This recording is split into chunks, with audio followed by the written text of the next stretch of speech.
die like a man than live like a coward. There's a ghetto up in heaven and it's ours. Black power, 144,000. I'm just trying to make 144,000. 144,000. I'm just trying to make 144,000. One body, one faith, one Lord. Feel like I can take over the world with one sword. 144,000 men on one accord. Not being in this army is something you can't afford. Real niggas across the board, ain't no suckers round us. You was looking for the truth, well that's how you found us. Now it's time to lace your boots up. We got the order from the king, round the troops up. Let's go to war and die defending this nation. If we gotta, ain't no stopping us now. The chosen people of the power, standing strong like a man. Cause in our camp it ain't no cowards. 144 grand, nigga, and step before dishonor. Rather die like a man than live like a coward. There's a ghetto up in heaven and it's ours. I'd rather die like a man than live like a coward. There's a ghetto up in heaven and it's ours. Black power, 144,000. I'm just trying to make 144,000. 144,000. I'm just trying to make 144,000. I'm sick and tired of watching niggas get smoked. Work 80 hours a week and then a nigga still broke. Don't let that same nigga try to sell dope. They give him 100 years and then that nigga can't cope. Murder she wrote, they got their foot on our neck. We don't own no damn land, but yet we reppin' our set. Are you prepared for what's next? Babylon is falling, Esau has to fall so Jacob can get the ball in. Many are called and all, I'm standing tall. I just did a roll call and all my dogs, we all in. 7,000 men who haven't bowed to idols. Remember that we the people they talked about in the Bible. Rather die like a man than live like a coward. There's a ghetto up in heaven and it's ours. I'd rather die like a man than live like a coward. There's a ghetto up in heaven and it's ours. Black power, 144,000. I'm just trying to make 144,000. 144,000. I'm just trying to make 144,000. Hearing lies on the news and lies from the reverend. I might not be a nigga by the time I get to heaven, man. It's time for the truth. I'm tired of oppression. They won't call me a nigga by the time I get to heaven. Hearing lies on the news and lies from the reverend. I might not be a nigga by the time I get to heaven, man. It's time for the truth. I'm tired of oppression. They won't call me a nigga by the time I get to heaven. Rather die like a man than live like a coward. There's a ghetto up in heaven and it's ours. I'd rather die like a man than live like a coward. There's a ghetto up in heaven and it's ours. Black power, 144,000. I'm just trying to make 144,000. 144,000. I'm just trying to make 144,000. Rather die like a man than live like a coward. There's a ghetto up in heaven and it's ours. I'd rather die like a man than live like a coward. There's a ghetto up in heaven and it's ours. Black power.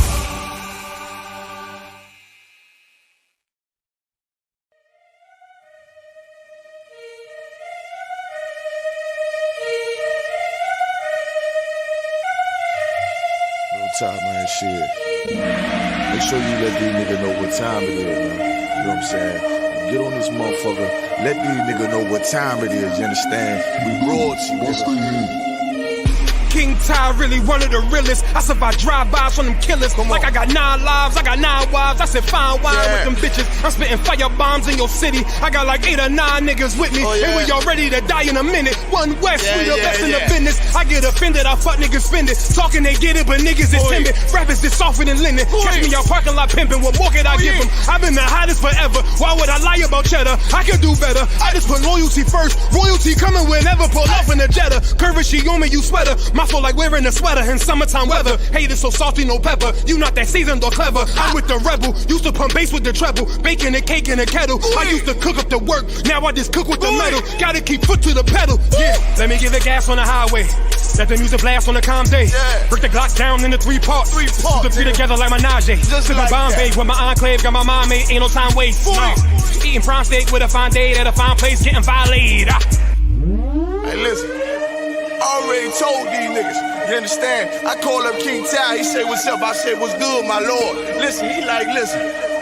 These niggas ain't ready for none of this. You understand? I said, listen, if the nigga ain't one West, he ain't got it on his arm or his chest. I don't give a fuck about the nigga. It's just me and my niggas. We royalty, yeah. I got the hammer, you running, man. Come through your window like rubber man. Snapping your neck like a rubber band. Talk to my dog like the sun is set. He told me murder you rappers. Uppercut sending you vertical actors. Y'all got me coming with verbal attackers. I might attack you type physical too. So y'all be rhyming the way y'all be shining. I'm blinding these rappers like Mr. Magoo. These haters miserable, we indivisible. Look at these haters like they got no clue. They hold up ones in them W's. Really, bro, don't get too comfortable. If you ain't cut from the cloth, co-signed by the boss, then we do not fuck with you. Cause you wouldn't last here. I told you the same shit last year. Already told. Keep talking that trash, I have a car come kick your ass in. You already know. Your jaw like glassware. We pull up, not rocking no mask there. Don't care if you spot us, you know how you got us. It's over, you saying your last prayer. Yeah, don't have messed up, no. Bad news is to beat your home, nigga. Yeah. Go on, get on that ass real quick one time. 144, baby. They said you get on, you gon' represent. I said, of course. Soon as they crank that beat, I ride that bitch just like a horse. She about to go dumb, yeah, bitch, me whole car. You ain't know they call me Obi-Wan. I come with the force. You gon' ride, yeah, of course. Get it lit up like a torch. You even low or this Lord, so that bitch is either or. Yeah, I know them niggas ain't cut like that. I swear I'm to our core. Wait up, let me make a call right quick. I'ma start another war. I was hurting when she left, but I don't care about any more.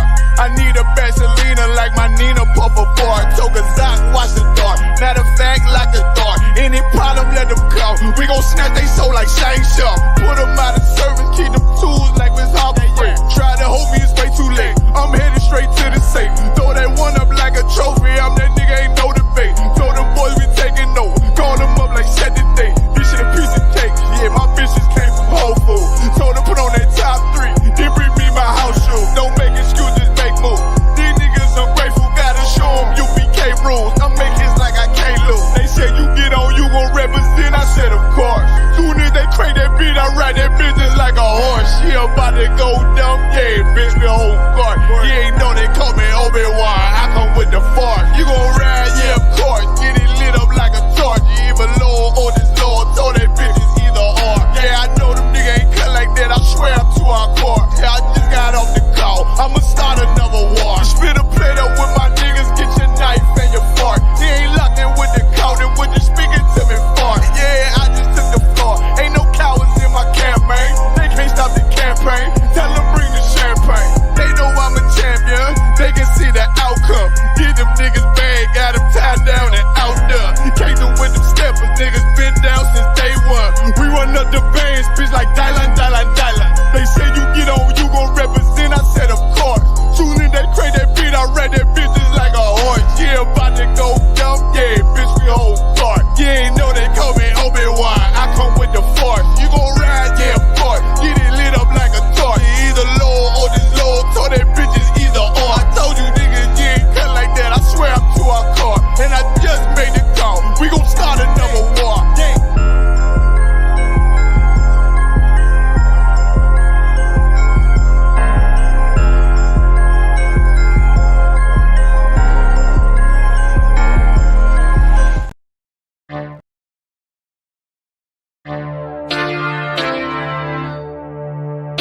For homicide detectives, the clock starts ticking.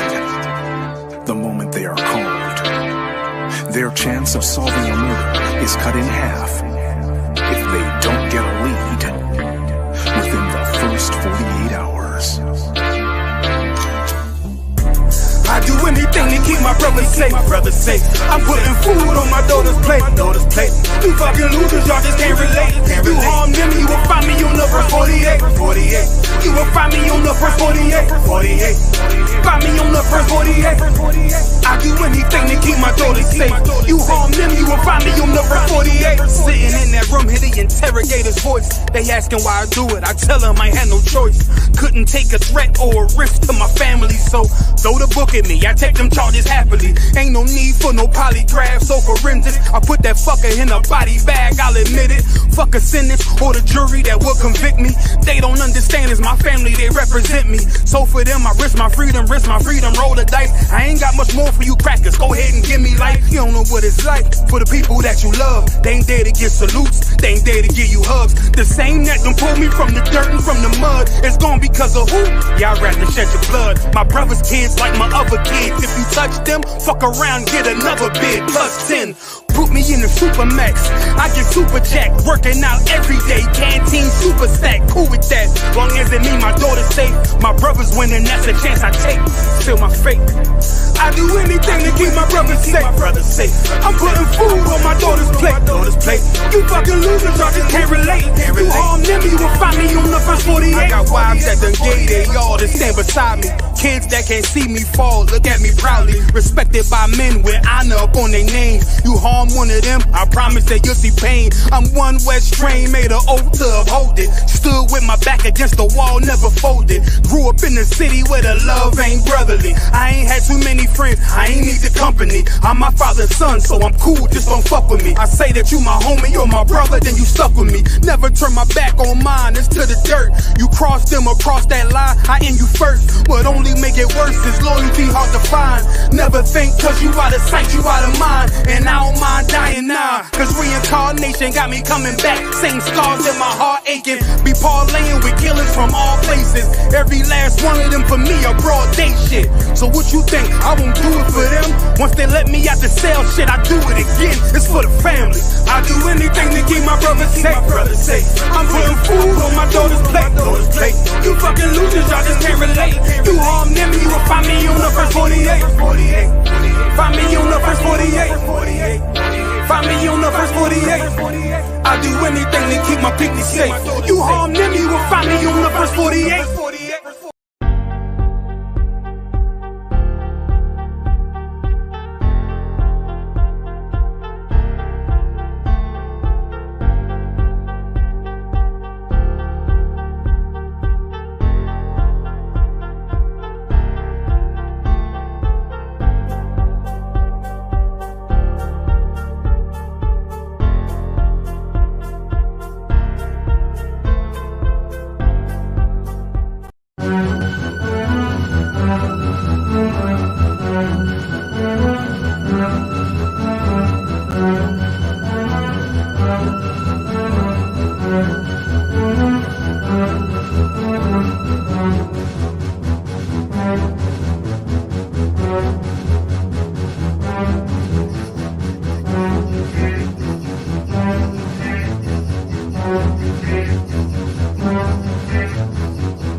Night live, copyright infringement.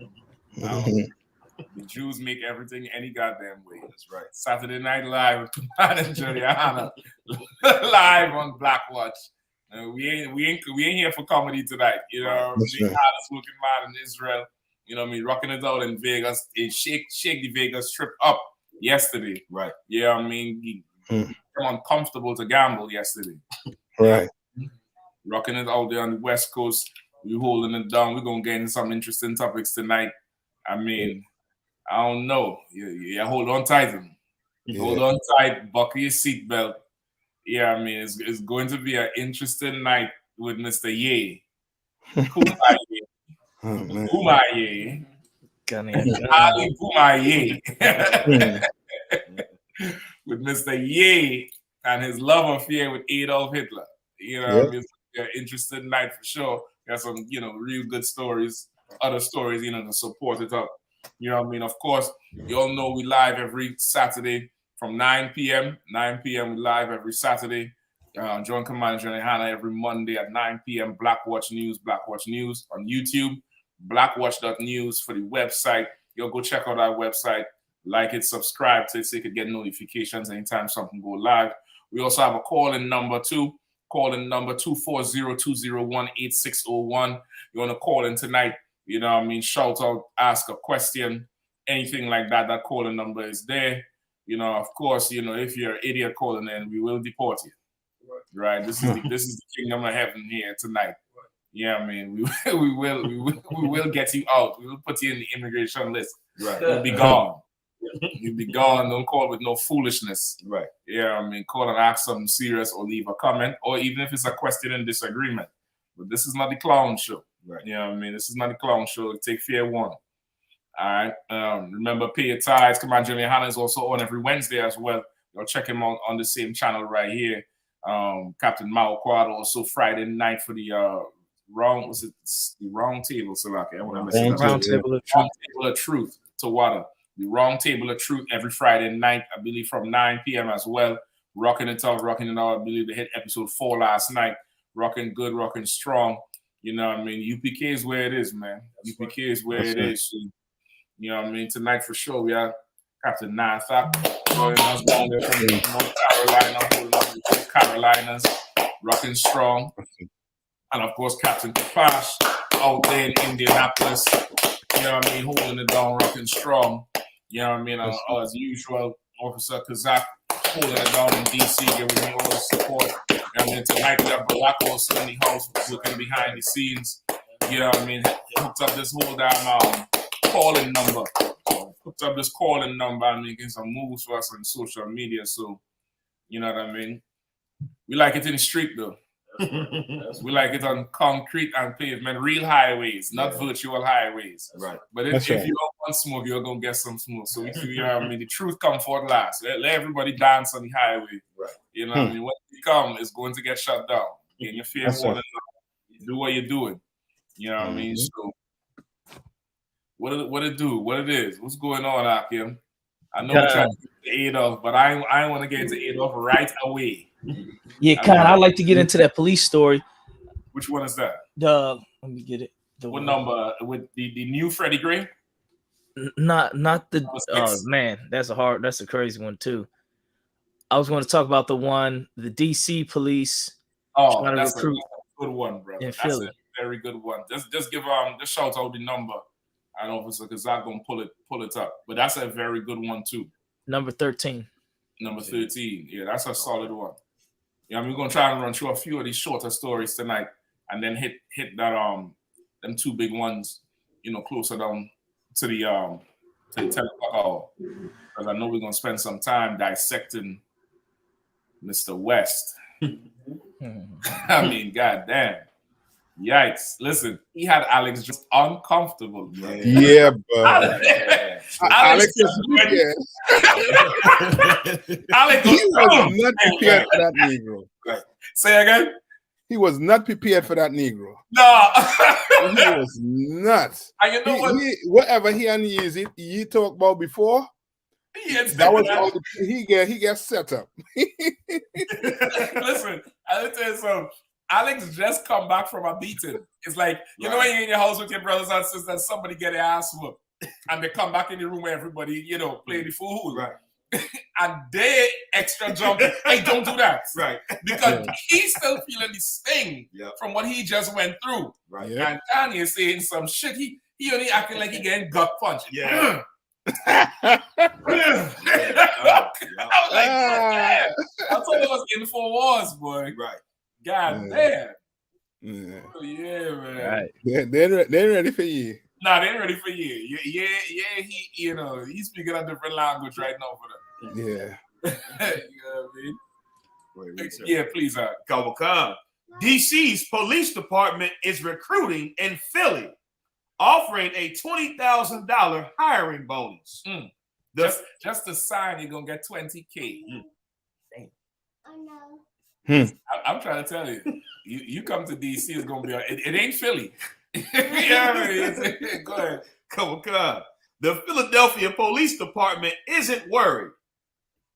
Some police recruitment ads posted on bike rental stations in Philadelphia tout up to $20,000 in hiring bonuses. But there's one major catch. The jobs are for the Metropolitan Police Department in Washington, D.C. D.C.'s police force has struggled to find recruits in the competitive labor market, and it's trying to stand out with generous hiring bonuses and recruitment campaigns in metros like New York City and Philadelphia. So wait, hold on. So this is not DCPD. This is Metro PD. Metro, yeah. Damn. No, not Metro, Metropolitan. So okay, this is DCPD. Okay, no, I'm thinking the MPD. I'm like, what happened to the SEALs and them? They ain't want to be. They ain't want to beat niggas up no more. All of a sudden they go, huh? Right. Yeah, man. Go ahead. This is a part of a larger trend across all the police forces across America, because less people are trying to be police because they damn killing black people all the damn time, and they're so wicked that so many that it's hard. It's harder for them to get recruits. You know, it's harder for them to get new people, and the cops that are existing cops. They said they're taking advantage of a disability loophole where they're all at home getting disability. A lot of them.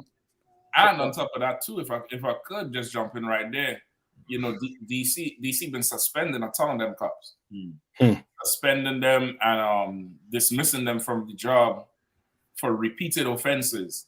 So it's like, you know, internally they're falling apart as well, and that's causing a major shortage. You know what I mean? That's also causing a major shortage. I mean, to cut you off, Kripash, go ahead. Oh yeah, nah, you're 100% right. They rifle with problems of their wickedness.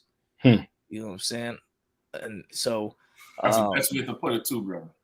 That's a real good way how you put it there. Like that, like it's down here, like it's their shit now coming back on the head. You know what I mean? God. And so I just wanted to bring that out because at the end of the day, where's the connection of hiring young black men that can't get a job? Like for some reason our black leaders can't incubate our own police forces for our own community in a way where, because now they got a few black cops, but then the black cops they don't check the Caucasian cops. Let's say a white cop do something dirty, the black cops don't say, hey, yank him up and say, you know, that's against the protocol, this and that. They don't do that. So it's like they're trying to get the black cops in there, but that was an old saying. Yeah, there you go. That that used to be the thing. Change it from the inside. Black Christians used to say that for years. We got to change it from the inside. We got to go in there and vote. We got to join. We got to do this and go in, change it from the inside. We go in there and we change. And for some reason, our black leaders can't put two and two. Can't. And they like the scripture say, when the blind lead the blind, they both shall fall into the ditch. Right. Our black leaders can't put two and two together. They can't get us to have a good police force, and they can't get our young black men in good hiring jobs. You know what I'm saying? Where we can be, like I said, incubated from the KKK members, the racists, the racists, really all the Caucasian ones that want to do harm. We become like them instead of us changing. Yeah. Like you so right with that too. So lucky for the echo. You so right with that too, because okay, as I said, they you know want to go in there and try to change it from within. When the thing can't change from within, there ain't no way. The system that they're talking about is working perfectly. It really don't need changing. You know what I mean? What needs to happen is a whole new system. It's a whole new, no matter how much, you know, police training and you know, sensitivity training and, you know, all that type of stuff, it will never really solve our problem. And that there's a difference with it too, because the problem, we have the problem. Other nations don't have the problem. Right. So-called East Indian, the Elamites, you know, I mean, the Asian, the Moabites, and the Ammonites, they don't have that problem. You know what I mean? Where was in Massachusetts where the Somalian cop shot the white woman who tried to hit him with a pipe in the alley. Yeah. He shot her, in about 2 or 3 months, he was off the force facing murder charges. You understand? So when it come to them, they know how to deal with it. But when it comes to us, it's bad policing, and of course, it leads into a whole ton of decay. You know what I mean? And in DC, it's definitely you're gonna have a lot of that happening because a lot of this stuff don't get reported, and they deal with it internally. Remember last year we brought out the story how them recruits they was inviting them young girls to them sex parties. And the more senior ones would try to entice them girls, and then of course if they're pregnant, tell them if they don't get the abortion, they might move up in the rank. Yeah, I remember that. Yeah, remember and there was this sister who I think she's a captain or something now, a sergeant, lieutenant, and she was saying, she can't have no more children and stuff like that. Of course, who the hell knows what she did throughout her career? She probably had more. Right. But it's a ton of bad practices, but they're trying to recruit outside, and recruit wherever. It doesn't really matter. But this is if you look at who they're targeting here, the advertisements is for Blacks, Hispanics, and Native Indians. Yeah. That's who they're targeting, and they're putting these little slogans about problem solver. But the woman is the leader though. And I'm assuming this is a Hispanic, right? Or so-called Latino or Native Indian. She's the agent for change. You get the point? Like that's what they put in. The whole thing is for young Black, Hispanic, and Native Indian people. Even the graffiti type. Yeah, the font of it is damn near like that tagging you do with, especially with the gang culture. So damn near they really, this is fishing for a certain type. They don't want Clarence, not even Clarence. What's the name of the one who the catfish one? Austin. They don't want Austin coming in there. Remember, Austin was the one the cop who catfished the young girl on the damn Twitter or Instagram. Oh, yeah, that one of the stories they have up there. Yeah, he come in the door, kick in the door, wave in the fourth. I didn't mean to laugh. Yeah, shit. I mean, that whole ain't going wrong. Yeah. You get the point? So like they're really, targeting it, and it's, once again, as this kingdom fall, and this is a part of them falling where they can't staff the blue. Right. The red is catching hell wherever they're at. But the blue is, they can't staff the blue. You know what I mean? And the white is suffering, that clerical and legal side is suffering big time. But this blue is suffering in all them cities. I think New York, they say New York is on demand or outmanned. You know what I mean? If anything major in the city happen, they can't really handle too much. Right. You know what I mean? And it's, the Lord for sure brought hell on these oppressors in uniforms. And when I say oppressors in uniforms, I'm also talking about you Negroes and Hispanics who up in there witnessing what's done to your own people and not saying a goddamn thing. Right. That's right. You ain't saying nothing, you ain't doing nothing, you ain't raising hell, you ain't rocking the boat at all. All you need is a check. Like the Lord brought that COVID, and during the COVID epidemic, when America was on lockdown, the number one cause of police death in all the police stations in America was the COVID-19. Right. COVID-19 killed more police officers than, shot in the line of duty, undercover, you get made out undercover, and now they had to take you in the trunk like Goodfellas. COVID did more damage than that. And it, damn near decimated the numbers where now they had to recruit out of city. Right. You know what I mean? And recruit heavily out of city too. It's rough. Lord be with you. God, if I may, sir, too. Please, God, sir. And I remember it's like about almost 2 years ago, I had a firearms train, and the instructor was an old white man, and he used to work for DCPD, and he was one of them devils that because he's so established that he said exactly how he felt, and he can give a damn who was in the class. And so he was, he had to talking about certain opinions, and he was like, most guys that that align with my beliefs are leaving the police departments because it's not like the old days. And he literally said, well, you can rough up criminals. Of course, when they say criminals, that's talking about Blacks and Hispanics. He was like, it's not like the old days when you can rough up criminals and and do the things that you were able to do. He was like, he said the cameras everywhere. And he's like, and everybody's a victim and everybody wants a paycheck. But, you know, I'm reading through the lines. I'm like, these devils are leaving the police force because now you're starting to have to pay for some of the things, even though they don't pay for what they should. But now there's certain backlash because of social media that these officers are receiving. And it's like, okay, so now because of the public outrage, now you're starting to see these devils having to pay for it.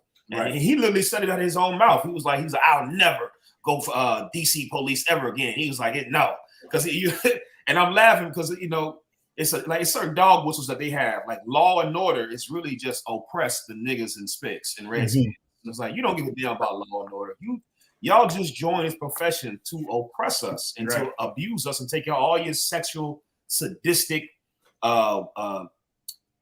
desires that you have and rule over us. And now that you're seeing that there's becoming more backlash from it, the thrill is gone. You know what I'm saying? So now I read an article like that you said, sir, many officers in these major cities, especially New York, they're quitting before they reach their retirement. Versus 10 years ago, most officers would stay on the force until their retirement. They saying so many officers are just leaving and not even claiming the pension and the retirement benefits. So it's like, you know, that's the Lord. So like, that's crazy. Like they quitting because now they have to actually do police work. Like before they could have played, you know, they could have played American football and just blindside tackle you, right? You know, rough you up, you know, play backseat wherever. But now when they actually have to talk to you and investigate and find out really what's going on, that's not even what they retired. Exactly. You know what I mean? And listen, your retirement is a whole lot, especially for these oppressors. Right. These oppressors take the retirement seriously. Yeah. Like Israelite, you know, we stay working. You know what I mean? Even retired Israelites, they pick up some job somewhere. Yeah. You to give up your goddamn retirement. I mean, how much blind eyes did you take? How many duffel bags did you pick up? Right. Yeah. Yeah, no, that's one thing with Esau for real. Like once he make a stance on whatever mindset he has, you know what I mean, that's it. You know what I mean? Like DC and problems because Esau decide since you're scrutinizing me that much, I'ma leave. Yeah, go somewhere else where I'm not going to get scrutinized. Right. Yeah. And now DC and you know what I mean in how to put it in problems with trying to recruit officers. Right. You understand? Because black people, we've been oppressed by police officers. Why would we now go and want to become a police officer? You understand? And it's so evil to know that we're poor and that they could use money to lure us in. You understand? It's ridiculous. That's why you need black leadership. You know what I mean? So that things like this type of how to put predatorizing on black people for certain jobs, like jobs that that you wouldn't really take, on a given day, but because they're offering you money and they know we need it, black people will go do it. Yeah. You know what I mean? Is the whole point of keeping us so dirt poor. Right. Yeah. You know what I mean? Like our poor and the oppressor poor is two different poor. You know, pause. But it's two different things. So it's how they feed the country. They feed the country by starving us, and then it's like, it's like you see how when you're a young man and you do your Day of Atonement, what's the first thing you do as soon as the fast break? You go rush and eat. Right. And you eat like you eat a spread. And you later on you realize you can't finish the food because your body done make cutbacks and your air in your stomach, and you're really just stuffing because you was starved. Right. Yeah. In your mind you were starved for a certain amount of time. But after a while you start to figure out the whole science of drinking some tea first or some soup. And then you start to gradually break into, bigger meals. Right. But that when you're a young man or a young sister in the truth, that Day of Atonement, that first, second year Day of Atonement, you just, as soon as that sundown, the sun, it ain't done, it's down, and you just run straight and drink everything and gobble up everything and eat, and and you eat every goddamn thing until you realize, hold on, I can't eat no more. Right. And it's down here like that on the left-hand side where they forcibly do it to us so that they could have a rush of batteries or a rush of human resources that normally they would have to pay top dollar for. Right. Mm-hmm. You know what I mean? They're starving us all the way through, and it's, you know, it's ridiculous. Right. You know what I mean? Not to mention you have what's his name? Austin what? Austin Harif. Austin Harif. Good night, this devil here. This is the one. I don't know. You read a little bit of him, please. Which one is? Oh, that's the No, yeah, go ahead. That's hold on. I'm gonna tell you which one. That's number. Austin is number. Hold on. 10. 10. Yeah, check 10. Yeah, check 10. Florida cannibal killer Austin Harif could be free in 6 months through insanity plea deal. Yikes. A Florida frat boy who murdered a married couple and chewed the face of one victim could be free in as few as 6 months after being deemed not guilty by reason of insanity this week. Michelle Mishkan's sisters said prosecutors told them Austin Harif could get out of a mental rehabilitation hospital in a matter of months after Monday's controversial plea deal was announced. On the same day his trial was supposed to start. They told us that he'll now go to some sort of mental hospital. Hold on, this is not the cop. This is not the one. Yeah, this is not the cop, but that just goes to, you know what I mean, show you. Damn. The state. His name Austin too? I thought the cop name was Austin. I'll tell you. It's Riverside. Riverside is the name of the place. Something Riverside, the Riverside catfishing something. Hold on. I think that Riverside killer name is Austin too. But he a cop. Let me see. Or maybe it's not on this list. No, it's on the list. It's number. I'll tell you what number it is. It's 7. Yeah. I think it's number 7. Hold up. What's his name? Austin Lee Edwards. Damn, Austin. Austin, what's his name? Austin Lee, then Austin Harrow. Austin Lee Edwards. I think you're not supposed to these Austins. I think Austin is the new name. Y'all Karen and y'all Austin. Yep. Y'all looking for Austin now. Right. Hey, what's your name? Austin. Stay back, boy. Stay back, boy. 10 feet. Right. Yeah, these Austins.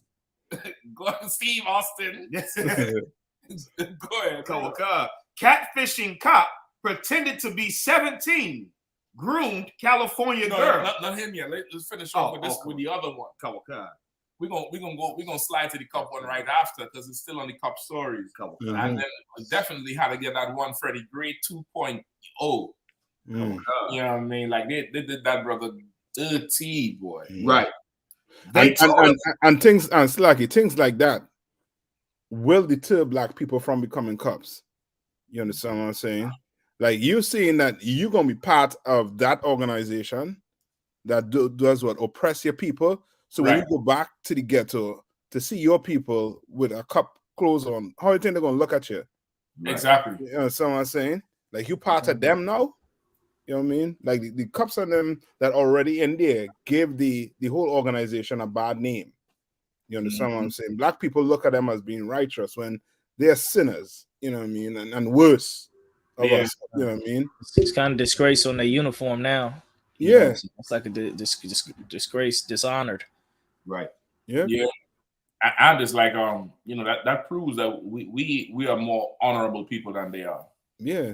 Because we have a certain expectation for how they should be. And when it's not like that, we's like, well, I'm not aligning myself with that because, almost like our brothers would come in the truth and be like, I'm still getting high, so I'm not gonna come. We tell them for sure, still come. That's the only way you'll get cleaned up. But in a way, at that level, that's still a right way to think of, like how the centurion told Christ is like, you can't come to a man of like you can't come to my house, but I know if you say the word, she'll get healed. Right. You know what I mean? Like it's that mean like it's a certain amount of humility and honor. Right. So like that way of describing it is a conscience, and black people have it. So most black people have it. conscience. Yeah. You understand what I'm saying? When they're dealing with Esau, he will lie. You seen the tape. And what you reading is not what you seen on the tape.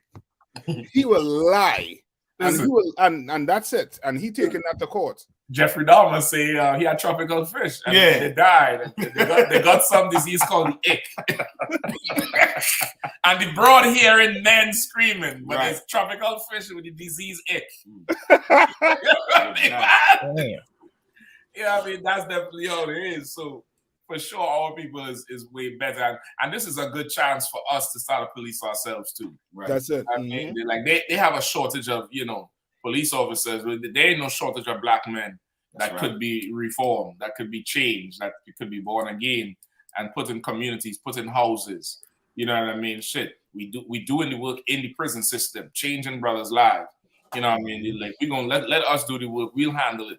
We'll handle it. And Metropolitan PD, just send the check to the ISUPK DC. We'll handle it. Right. We'll handle it. We got officers already on deck, already on the list. We're gonna pull them from all over. We're gonna handle this whole situation. Just whatever hundreds of thousands you would have paid those officers who would have embarrassed you in months, just send that check over here. Right. And we'll handle that whole thing. You ain't gotta worry about recruiting nothing. You ain't gotta piss off, Pennsylvania mayor or New York mayor. Send that money in here. Commander GEN.YAHANNA will fill the streets with righteous men with a conscience. Right. And men who will actually do the job. That's right. That's right.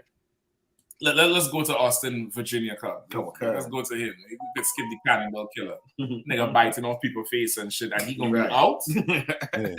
I think they should remove the teeth back. I think he should be out on the condition that, he get dentures and had to drink smoothies for the rest of his life. He bites people's faces now. Or like how people had you get the a DUI to call it, or DUI, whatever. You had to blow into, something to start your car first. You know what I mean? For him, from the time he walk out the house, he has to put a muzzle on. That what they're doing them dog, right? Yeah. They put a muzzle on them. Yep. You cannot step out the house without a muzzle. Let him get that full Hannibal Lecter. Yeah. You know what I mean? And says, says one of them COVID masks, feed them through the little spaces. Yeah. Push it through the little spaces and let them eat like that. God. Listen, that's mercy. Right. Yeah. That would be mercy. Because to say he crazy now, when he, he was what? I didn't say he went to university, he was in a fraternity. Yeah.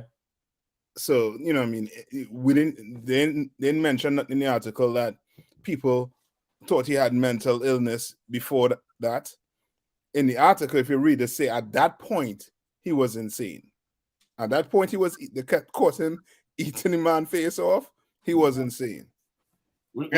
Every time after that, he was good. That's what I'm saying. He was able to go to class. The oppressor. You know what I mean? That oppressor we have, he is the same spirit of I can't breathe. You could breathe just fine. If you could talk, you could breathe. Yeah. It's that same spirit of, oh, he's dead. I think we went too far, guys. Right. Like, you wait till he reach where he biting off a man's face to say he insane. Right. Yeah. His tweets, his posts, the little fraternity games he like to play. That's not insane. But now he's insane after somebody done get flesh torn from the damn face by another human being. Oh yeah. He don't go around him. He insane. Yeah, that's the police. Y'all insane. Right. Yep. Y'all insane. Let's get some on the article and move on. Come on. Catfishing cop pretended to be 17, groomed California girl before killing her family, then himself. Yikes. The 28-year-old Virginia cop who killed 3 family members of a Riverside teenager had posed online as a teen to groom the 15-year-old girl. The Riverside Police Department said Wednesday. Austin Lee Edwards portrayed himself as a 17-year-old while communicating. How old is he? 28. This nigga look like 46 now. Yeah. Yeah. These Caucasians is really thirsty, way. Yeah. This nigga here, but he look like he in his 40s now. He got that old receding, he had the convertible. You know what I mean? The top back. He didn't have a hard top. He had the convertible. Hold on. Look at the wry smile on his face. Yeah. Like the dad on that 70s show. God, we're not ready for these. We're not ready for these people, man. Nah, we not ready for these people. Until we really able to know that they the devil, we not ready. Right. You know what I'm saying? Because we ready to make all type of excuses for them. There's some good ones, some nice one. One of them helped me on a job one day. One of them bought me a sandwich. One of them, you know, they always got some reason why one of them's good. Right. Well, Kanye West said one of them was good too. But you know what I mean? Well, listen, that's what we got to get to. That's what we got to get to. We got to get the yay. Yes, yeah, that was good too. I guess where you learned it from. You know what I mean?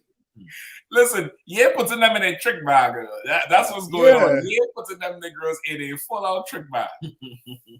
You know what I mean? God, yeah, this character here. What's going on, Priest? Everything to wild, Captain.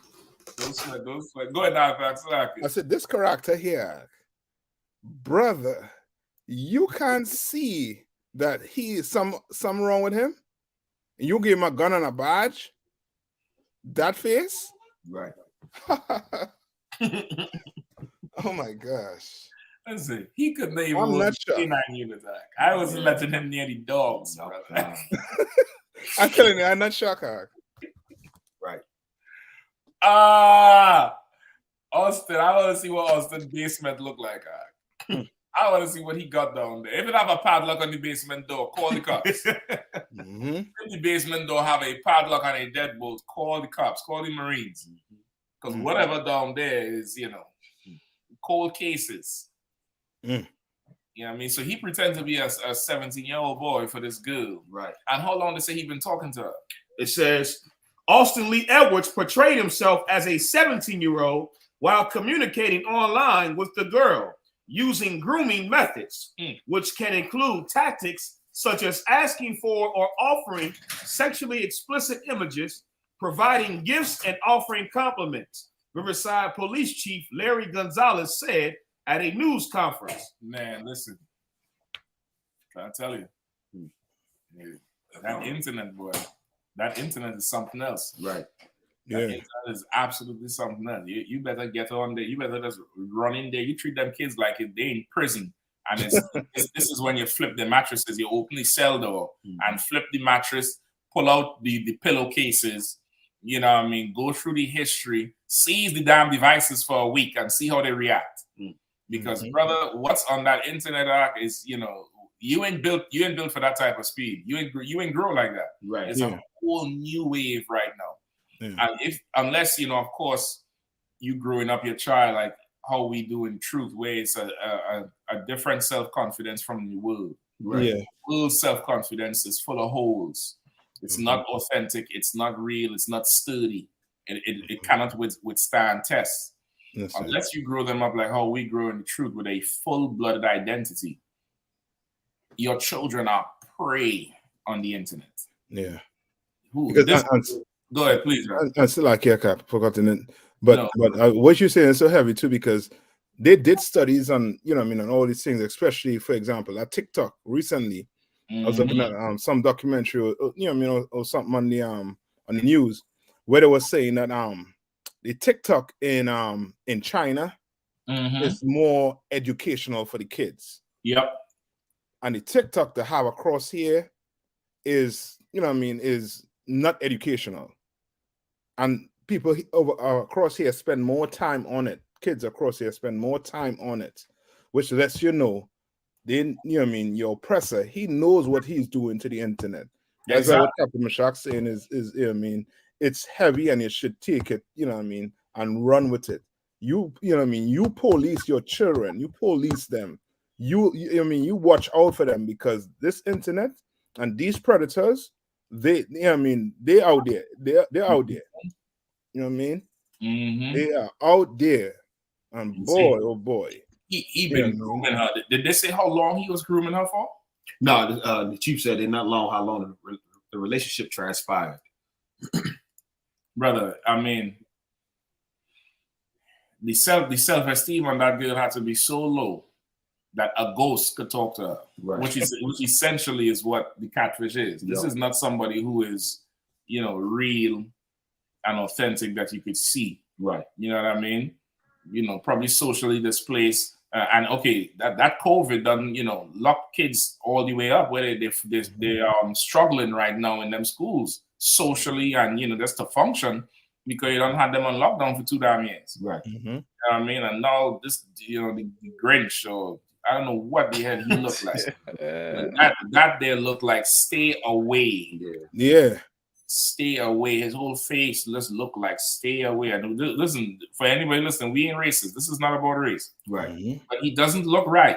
He got schemes. He got million schemes going on behind that head. All the missing in the background is a caution. You know? I'm trying to tell you. Right. I'm trying to tell you. I'm making big caution tape around this dude here, boy. Yeah. I'm telling you. Like entire caution tape around your ankle somewhere. You know what I mean? To stay far away. Like these type of offenders, you got to take out the back molar and put a GPS in there. Yeah, and plant that GPS and cement that bitch in there so you could keep track of them everywhere they go and hear the conversation. Right. And if I could, they've been talking about these type of guys, calling them incels, involuntary celibate, and saying how they doing studies on them, saying they could be dangerous because they're basically leading to be the shooters, leading to be the face eaters, leading to be these type of people. That's the incels that they've been studying, which is an involuntary celibate, which is basically a Caucasian guy who can't get a woman. And he hates the world because he feels the world is against him for this and that reason, which is how they think all the time anyway. Yeah. If I may too, sir. What you said is so heavy. I remember General Muhammad breaking that down. He was like, just because he was like, if you want the mass shootings to stop, he's like, he's like, white women, you got to go give these white men, give them some. You got to go. Yeah, that's it. You got to give them some because that's why they murdering everybody because, like you said, they insults. They're not getting women. They're not getting women don't want them. Listen, that's a total right there. Yeah, I hear you.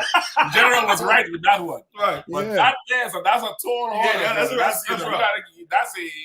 rough one for them white girls out. Yeah. Tell them white girls to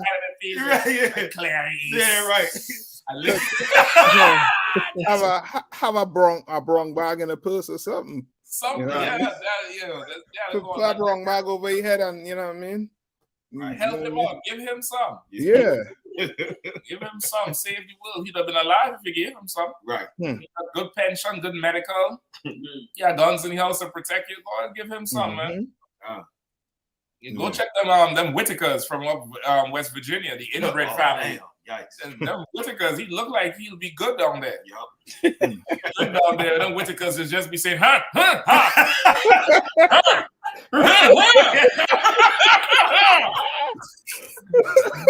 He wouldn't need to pretend nothing. He doesn't just walk up in there. Right in. Let's move on. Let's leave Austin out and go somewhere. Yeah. Damn. They give the male white men a name today. These Austins. Females, Karens. Right. Yep. These Austins here, they ain't you know what I mean, just go the opposite way. Right. Yeah. Go the opposite way, boy. Good night. And another a police officer too. Exactly. He was a cop, brother. So I mean, who you gonna call when the police violate you? Right. Yeah, I mean, who would you actually step in there and, you know, say something to? Where's the other one? Where's it? Let's get our story with the brother who they turned into Freddie Gray again. I mean, I can't. There was no video of Freddie Gray one, but this one, no video they actually put out. Right. But it's number 6. Concert. You know what I mean? But they what they did to that brother was absolutely wrong. There's a video on the article right here with him. Yeah, I know. But what I'm saying is with Freddie Gray, they never really showed us, even though I'm sure they did have video. Oh, seriously. You know what I mean? Like they did have, I'm sure they did have video in the back of that damn van, and they never really showed us nothing. You know what I mean? But you know, thank the Lord, you know, we could see what is going on where, man, these people is monsters, man. Right. These people is absolute monsters. Oh God. 5 cops hit with criminal charges after police van incident left black man paralyzed. 5 Connecticut cops were hit with criminal charges Monday for allegedly paralyzing a black man from the chest down during a ride in the back of a police van, authorities said. Randy Cox, 36, was being brought to a detention facility in June by the New Haven Police Department when the van made a hard stop to avoid a collision and caused Cox to violently slide head first inside the van. Okay. Brother, it ain't no collision. You lying. Yeah. There's no collision. You're transporting people. I'm sure there's a speed limit you had to go to. Right. But he's supposed to be secure. These is seatbelts here, right? Exactly. These is not for to go around the cuffs, but these is to keep him in there. And why in the hell is it so goddamn small? Like, would it have another row for brothers and sisters on the other side? I have no question. Yeah, it's something like that. I've been in one of those before, Dwyane. If you got some type of where you don't like being enclosed, you're gonna be in all sorts of hell. You're gonna be in all sorts. Them is real small, and I feel like I've seen a video like this before. This is more common. Yep. I seen another video with a different guy. The same thing. The brakes stop. He goes shooting to the front and hurts him. He gets either hurt or paralyzed. This is more of a common thing going on. It seems like they got this down to a science. Yeah, they do. They know the right speed. They know where to put you in the back of the van because he was closer to the door over here. To the edge, yeah. You know what I mean? So they know, of course, from that distance, he gonna go head first. Damn near, like if they don't buckle you in, you gotta go in there and lay down and put your feet to the front of the goddamn truck. So your feet could absorb it. I know these bastards gonna go in there and act like he faking or nothing wrong with him. And look how they had to pull him out. And meanwhile, this brother done, look how his head hanging. Oh my gosh, I can't even. Salaki. Go ahead. Go ahead. Salaki, I ain't mean to cut you off, Cap. Salaki. No, you go ahead. I'll go after. Oh, Con, like it's just crazy, just sad, man. But it just shows you how they weaponize even a police vehicle for the brutality. Pulling this brother. Look how they're pulling this goddamn brother out. And he's done.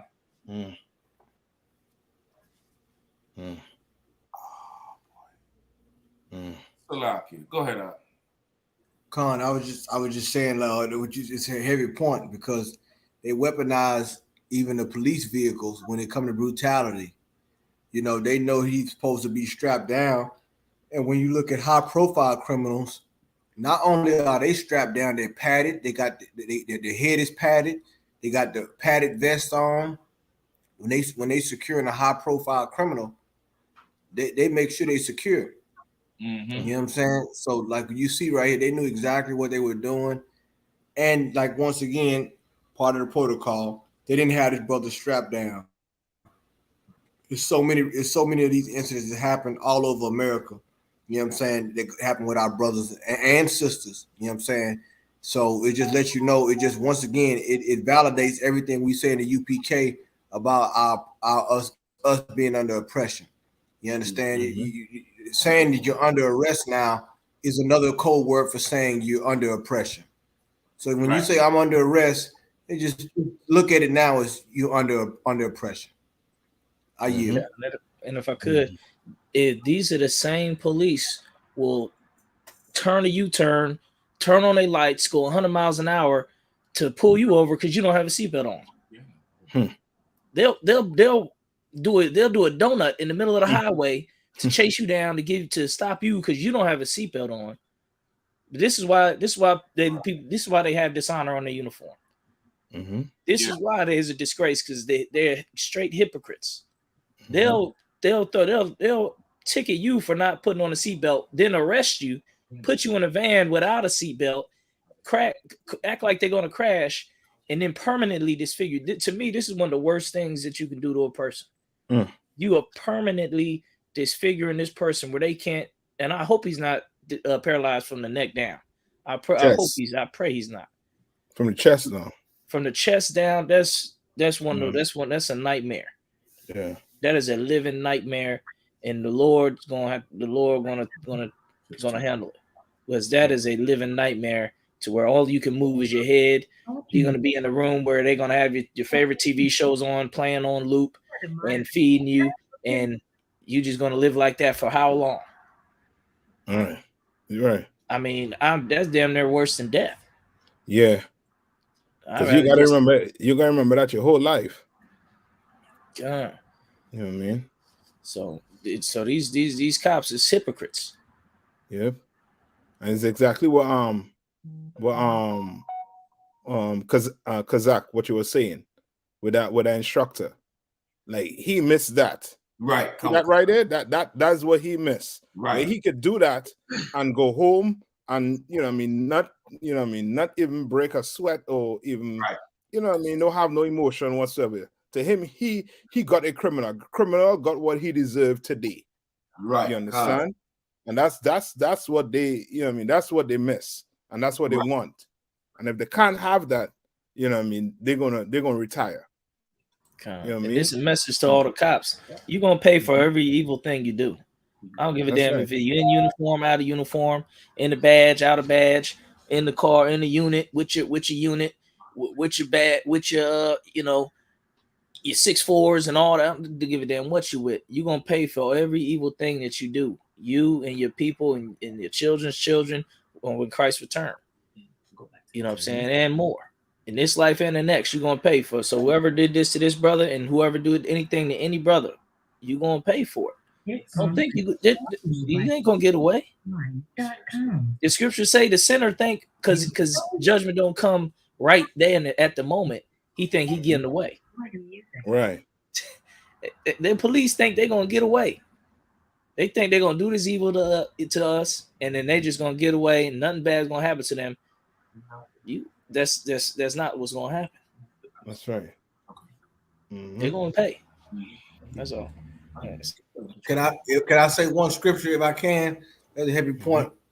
Captain Kapash brought out. Can I get that scripture where it said, "Blood shall pursue thee"? Because we didn't just blood. That's heavy. What Captain Kapash said, because the Lord is a just God, and justice is short for justice. And for them to put him under arrest, he's under their authority. You can't blame the person that's handcuffed for this. Right. You can't blame him because he's handcuffed. You restrained his hands, but you didn't restrain his body. Imagine that. If you was, what I'm saying, I could see if his hands wasn't restrained, but you really handicapped this brother in more ways than one. Right. Let me get that scripture if I can, my brother. Kawakan, Ezekiel chapter 35, verse 6. Therefore, as I live, saith the Lord God, I will prepare thee unto blood, and blood shall pursue thee. You see that, man? The Lord said, man, as I live, man. And that's like a black man talking. You know what I'm saying? As I live, he alive. He more real than any of us. He said, surely as I live, I'm going to prepare thee unto blood. Meaning it's making preparation. Go ahead. And blood shall pursue thee, since thou hast not hated blood. Is in high pursuit. You see that? Blood is like how they put an APB out on somebody on their police scanner. Well, blood is in high pursuit of you. That's how God is doing it. How you looking for a fugitive? Blood is looking for you. You understand? The Lord got the death angel in high pursuit of you. Blood gonna pursue you. You understand? Because you didn't resist blood, man. You didn't reject blood. You understand? And that's funny how, as most people say, the law of attraction. A lot of people like to talk about the laws of power and the law. Well, guess what? The Lord know about the law of attraction. Mm-hmm. Blood gonna pursue you when you don't resist blood. That's right. That's what your life going, and that's why you see the tide change with the blue wall of silence and all these things going on in the police force. Yeah, right. Corruption can only go on so long. It can only it had a time period. You understand? You can't go on forever. And we at the end. The Lord didn't see the Lord showing us all these things. And a lot of these things we knew that was happening. We didn't have footage of it. But now the Lord is showing us. And really, he's showing us so much we don't even want to see. Some of these things I can't even look at. Yeah. You can imagine where everything the Lord see. We is rough. We can't really, like, the human eye is just too much. Mm-hmm. It's just too much, man, to see us living like this in this hell, man. Was that it, my brother? I'm not. If I could, it's too much. I'm not being able to do something about it. You know what I mean? It's too much. I'm not being able to do something about it. Like that's what we're really missing. Like the power to go back and do something about what we see. Yeah, we don't have that, and because we don't have that that outlet or that option, like it takes away from our faith. Damn near, we lose hope. And now, what's the sense in watching it? Because I can't do nothing anyway. It's going to be another one tomorrow. Yep. So we just kind of get desensitized to the whole thing due to the lack of justice. Right. And that justice rendered, it literally is damn near like a yardstick or a meter for the value of the person that the justice is being given to or not given to. Right. It reinforces what you mean to whoever is the power at that time. That's right. It definitely gives you that esteem of, okay, I am important, I matter, I'm of value in some way, and without that justice, like this is how we are today. When we turn the blind eye, we don't have that fight that we should have, and stuff like this happen, and nobody does anything. You know what I mean? That's right. And if I could, and it's so heavy what you're saying, Captain, about justice. And see, that's the thing about, like, what Captain is bringing out, like us, we didn't lost hope as a people. But see, the good thing about it is the Bible has the ingredients for justice. Right. The Bible has the ingredients for the thing. See, Esau is worried about producing nuclear energy. How can he produce, green energy and all these things? But we as a people should be focused on how can we produce justice. Right. According to God's law. And when you able to produce justice, then now you are one step closer to becoming a nation. You know what I'm saying? And that's just a heavy point Captain Mashak brought out, man. It's we in a nation, we in dire straits in this place. I yield. No, you want to go ahead and finish the scripture you was bringing on, brother? Oh, Carter won't come. Yeah, please go ahead with it out. And blood shall pursue thee, since thou hast not hated blood, even blood shall pursue thee. Yeah, and if I could, that's one of my favorite.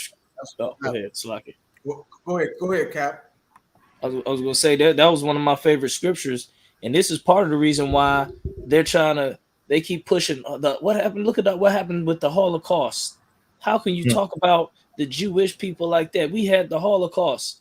You think black people give a damn about something like that when we going through something 10 times worse and 10 times longer? You gotta remember that lasted a handful of years, 4, 5, 6 years. We've had incidents on that magnitude happening over and over and over and over and over and over and over again. So we can't even the ones in the world, even Jake in the world won't put that Holocaust over what's been happening with us. And since it's been coming up, those type of like Christians who try to make like we're all equal, we need to love it all, we need to care about what happened to them too. It's hard. It'd be hard for them to make an argument that we need to care about them too and what happened with them, while caring for ours, but we got to also care for theirs. Like, what argument is that? Can I say one thing, Captain? I want to amplify the point you bringing out, man, because this whole thing with this anti-Semitic talk that's going on, right, and it's starting to get louder and louder. The more the truth come out, the more the truth come out, the more they want to talk about anti-Semitism. But check this out: these people could never be the poster child of oppression. Never. When you talk about all the 12 tribes of Israel, we are the poster children for oppression. You got right. Ishmaelite babies at the border in cages. A manufactured crisis that was produced by Donald Trump. Right. Where would the Anti-Defamation League at when that was going on? I'll tell you where they was at. They was on K Street in Washington, D.C. lobbying for the goddamn Republican Party. They really don't want no smoke about this whole moral high ground when it comes to God and the Bible. Because we'll cut them 10 ways from sundown when it comes to oppression. Look at that, man. This book matches our DNA when it comes to oppression verbatim. This ain't happening to them. Now, if you was to make this in black and white, they'd say it was Auschwitz. But no, this is at the Mexican border, aluminum foil. You understand? And Kahan, I wonder if any Ukrainians in there. Come on, Captain, I thought you man, listen, you just said something that was heavy. You just said something that was heavy. But you don't even get us started about the Ukrainians, because guess what? It's Jewish people involved in that over there too. Don't think we don't know. See, we studied men over here, man. You're not gonna try to swarm us to make us feel bad to get a sympathy card. We gonna hold on to the race card over here. We don't leave home without it. Okay.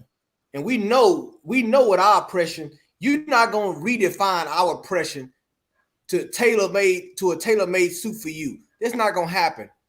You understand?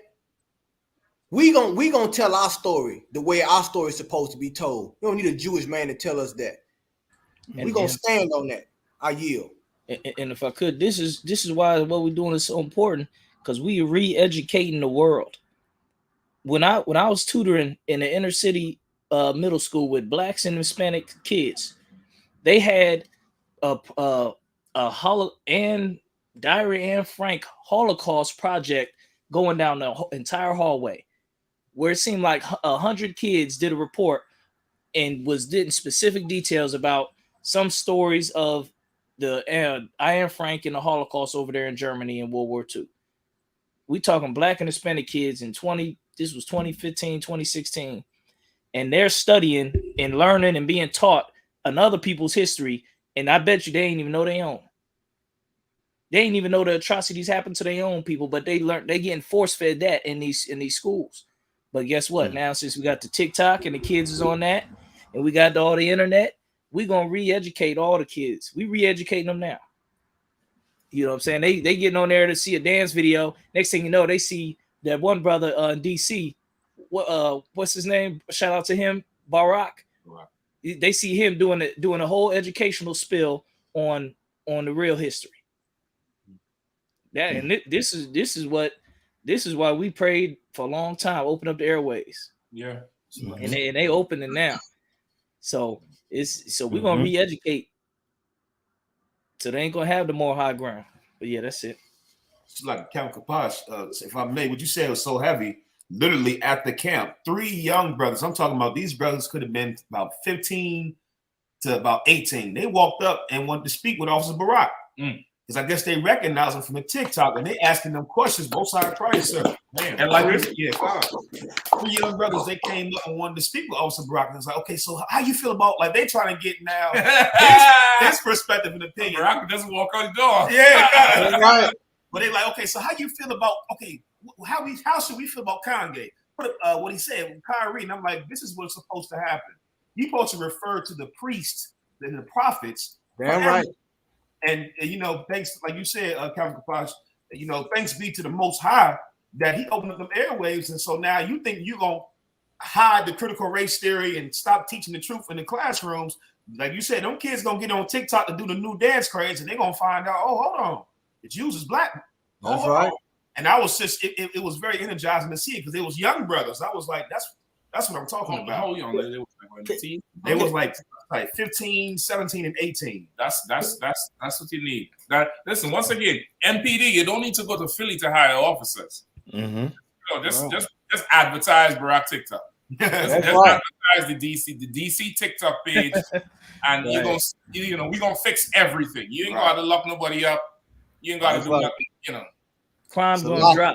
But if you want, you know what I mean, cops, then you should go check out Salakia. I have to throw it in. Hold on. I have to throw it in Salakia. If you want to go ahead. Let's stop him right there. No, like I said, once again, man, it is a heavy point that Cap Kapash and Ahmad brought out, man. Also, my heavy points, man, about what's going on. Barack doing amazing work. And listen, man, we redefining what a content creator is over here, man. Yep. Because education is entertaining on a level. When you start to peel back the layers of this history that they've hidden from you, and you really see how great you are, it does something to your self-esteem. Yeah. It does something to these young boys and young sisters' self-esteem because they didn't grow up in the civil rights era. Mm-hmm. Right. Once again, I got to keep saying this. They were promised a dream. Right. And they didn't inherit a reality. They still holding on to a dream. They're like, man, it got to be more than this. Let me check out what these brothers are saying about our history. Right.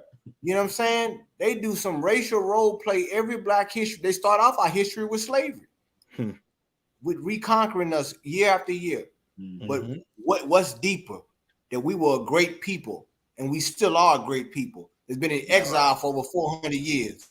Right. Shout out to Blur you go, man. Barack, man. That's right. Rocket is out, man. That's what I'm talking about, man. Look, like fro, I got to start wearing my fro again. God damn. You got to right. I'm gonna have to step my game up now. God damn. Good work, man. And if I could, what our people are putting on this TikTok is so educational. Like I learned something. What you said is heavy, Cap Kahan, because I felt that this morning. I was on there and I watched a video and it brought out a brother, Granville T. Woods, who had an invention company and had something, and he invented things with the subway and another thing with the trains where they stopped crashing. And they said the subways in New York are still using his invention to this day. Mm. And he was back in the fucking Thomas Edison days. He was back with Thomas Edison. Thomas Edison, they said, tried to get him to work for him because he sued Thomas Edison because Thomas Edison stole one of his designs and one of his inventions. And he won in court. So Thomas Edison tried to hire him. He said no. And he kept working on his own companies. And so I said, imagine that. When I go on the subway in New York, I'm going to tell my son, a black man invented this. It was a black man made this subway work like this. And I never knew that till this morning. Watch it on TikTok, man. All right. How much more? Go ahead. That's it. Salakia. But now I gain to understand. Oh, I hope and pray that they don't do us what they do with our TikTok. Because that TikTok, you know what I mean, they're trying to, what I call it again, they're trying to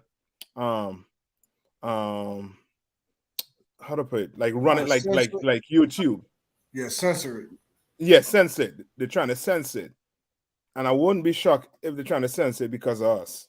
Because of all this thing about, about the real Jews and the truth coming out. Mm-hmm. You understand what I'm saying? Whereas they don't have control on over TikTok like they have over Facebook, like they have over YouTube. You know what I mean? Good work to the brother Barack, man. Right. You know what I mean? For sure. It's accurate depiction of what Jesus Christ really like according to the Bible. A black man really had feet the color of fine brass as they had burned in fire. Oh, so Salakia. No, he good, man. I need to jam him up. Listen, they could censor all they want. This young officer here dropped a tape that got 470,000 views. It's an accurate depiction of what Jesus Christ really like. That is a problem right there for them. Who had feet the color of fine brass as if they had burned in the fire. And of course, we all know that your body is the same color as your feet. This is when you take bronze like a penny and you set it on fire, just like anything you set on fire, it turns black. Not this. This picture is not Jesus Christ. Not Austin. So this man depicted as Christ was actually a murderer. He murdered his brother, and he slept with his sister, and he was homosexual. Leonardo da Vinci and Michelangelo had a competition sanctioned by the king, Pope Alexander, to have this competition of who could depict him as Christ to deceive the whole world during the Renaissance era. So I say again, this picture right here was actually drawn and sketched by a priest and officer I.S.U.P.K in the Israelite School of Universal Practical Knowledge. That's right. This is an accurate depiction of what Jesus Christ really looked like according to the scriptures in the King James 1611 version of the Bible, the most accurate translation. Right, so that's right. That's right. That's right. Cool as could be. That's And if I could, that's exactly DC camp, baby. Hey, listen, he got the right cadence for today's Yeah. Like he calm there, he just like he just lounging and he just talking the music in the back playing and he rub his eyes. He got the right delivery to get the attention of these knuckleheads on this damn TikTok and doing the little hip switchy dance and all the challenge dance and making a ton of lies too. That TikTok got a ton of lies on it. A ton of white people say you ain't this if you ain't never did this, and it's nothing. Right. And he on there doing this thing, man. Like they could do whatever they want. The Lord gave me freedom of speech, but when He gave me a mouth, that's right. Damn right. Damn right. They can't censor nothing, nowhere, not going. That's right. So lucky. Right. Please. And it's so heavy what the brothers doing, man, and the whole DC camp, all the brothers, you know what I'm saying, but especially DC with Rock and y'all brothers up there, man, because I mean, that's the beautiful thing about the truth. You don't have to change the truth. No, right. You can find new ways of speaking about the old. Right. And it's a beautiful thing. The new what, like how God's word just stays in the stream. You understand? It stays. There's a river that flows through the Bible. We don't have to change. We don't have to fight the course of the river. Right. All we have to do is speak the truth and find new ways of speaking. Don't change the truth. Like the general always say, we keep the truth. The truth don't need to be changed. Right. We just find new ways and new avenues to push this truth. And that's an example right there. You understand? That's an example. That's a beautiful example, man. Which is why more brothers and sisters should subscribe to all the brothers that's teaching in the I.S.U.P.K on TikTok. To the TikTok, you don't stop. You know what I'm saying? We're going to keep on doing what we do, man. Yeah, I damn near feel like Morpheus. We in the Matrix. We navigating through this damn thing, man. Yeah. Waking them up. You know what I'm saying? It ain't a glitch that you ran across the I.S.U.P.K. There's a reason. The Lord wanted you to see it, man. You understand? So, it's a heavy point, man. I yield. And if I could, was another thing that's heavy about it is this is the same thing General Muhammad said, how you fix that syndrome with the kids. There's a white doll and a black doll, and they say the white doll is the pretty one. The white doll is the smart one. He did the exact same thing. He said, look, this is the good one. This right here is the bad one. He's the homosexual. He slept with his sister. He gave the facts about him. It's the bad one. This the good one. I.S.U.P.K just educated 400,000 of the inner city black youth kids, man. Mm-hmm. We doing the job. We doing it. They come about the education. We educating. We doing the real educating. That's right. So that's all. There ain't no way to stop us, man. There's no way to stop us, and there's no way to stop us because our program belongs to the Lord. Right. That's right. I mean, you can't stop the Lord. You're not gonna stop us. You could censor. You could break. Listen, the next thing to go is that algorithm. Yeah. You let Kanye West have 2 more of them big platform interviews. They're gonna be boycotting that damn algorithm. Free the goddamn internet, man. Yeah. Free the damn highway. Let everything go on there go. No algorithm. Just whatever is organic, let that shit grow. No GMOs, no pesticides, no nothing. Just let that shit go. Free the goddamn internet. That's the next thing to damn go. You know what I mean? Speaking about speaking about You know what I mean? Let me see if we have any more than topics that I would like to. Okay, we got to do Ye. Let's get Zelensky with the animal eyes real quick. Come on. And we're going to jump right into Ye. We got to come back and hit LeBron and Dwyane Wade before we leave out. Yeah. All right, I think that needs to get dealt with because, you know, LeBron. I think LeBron trying to make up some ground with what he lost with Kyrie. Yep. You know what I mean? With this with Jerry. Jerry, what's his name? Jerry Jones. Jerry Jones. Jerry Jones, boy. It says Jerry and Austin. That's what we got to deal with. What we have there? Ukrainian embassies received bloody packages containing animal eyes. Yikes. Multiple Ukrainian embassies across Europe received bloody packages containing animal eyes in an apparent coordinated harassment campaign. The embassies in Hungary, the Netherlands, Poland, Croatia, Italy, Austria, the consulates general in Naples and Krakow, and the consulate in Brno received bloody packages of animal eyes. The Ukraine. What it means to say, I see what you're doing. What I supposed right. Oh no. Good night. You still have a different language when it comes to war, Yeah, man. I was thinking it was humanized. Oh, my bad. Like the soldiers they got. What they say is animal eyes, but I want to know what the hell that means. You might have to get one of them old hunting ass oppressors up in here. I get one of them old hunting ass oppressors. If you hunting ass oppressors are, you know, listening, right? You know, you'll like to go and get a little hunt on. You'll like to go and get the bucks and all that stuff. You know what I mean? Call in, man. Call in. Educate a Negro on the animal eyes. Right. Yeah, I mean, entertain and educate this Negro on the animal eyes. 240-201-8601. You can call in, man. Tell us about these bloody animal eyes that they decide they're going to put out there for Zelensky. I don't know what the hell that means. What kind of threat is that? Yikes. Go ahead, anymore? The packages themselves were soaked in a liquid of a characteristic color and had a corresponding smell. We are studying the meaning of this message. The ministry said that the residence of Ukraine's ambassador to the Vatican had been vandalized and that there were unconfirmed reports of a bomb threat to Kyiv, an embassy in Kazakhstan. Andriy Yurash, the Vatican ambassador, said Friday that his residence had been smeared with apparent animal feces Thursday. The Ukrainian embassy in the U.S. received a letter with a photocopy of an article critical of Ukraine, the ministry said. It added that the letter arrived simultaneously with others from the territory of one European country, but did not identify that country. I don't know. What's this address?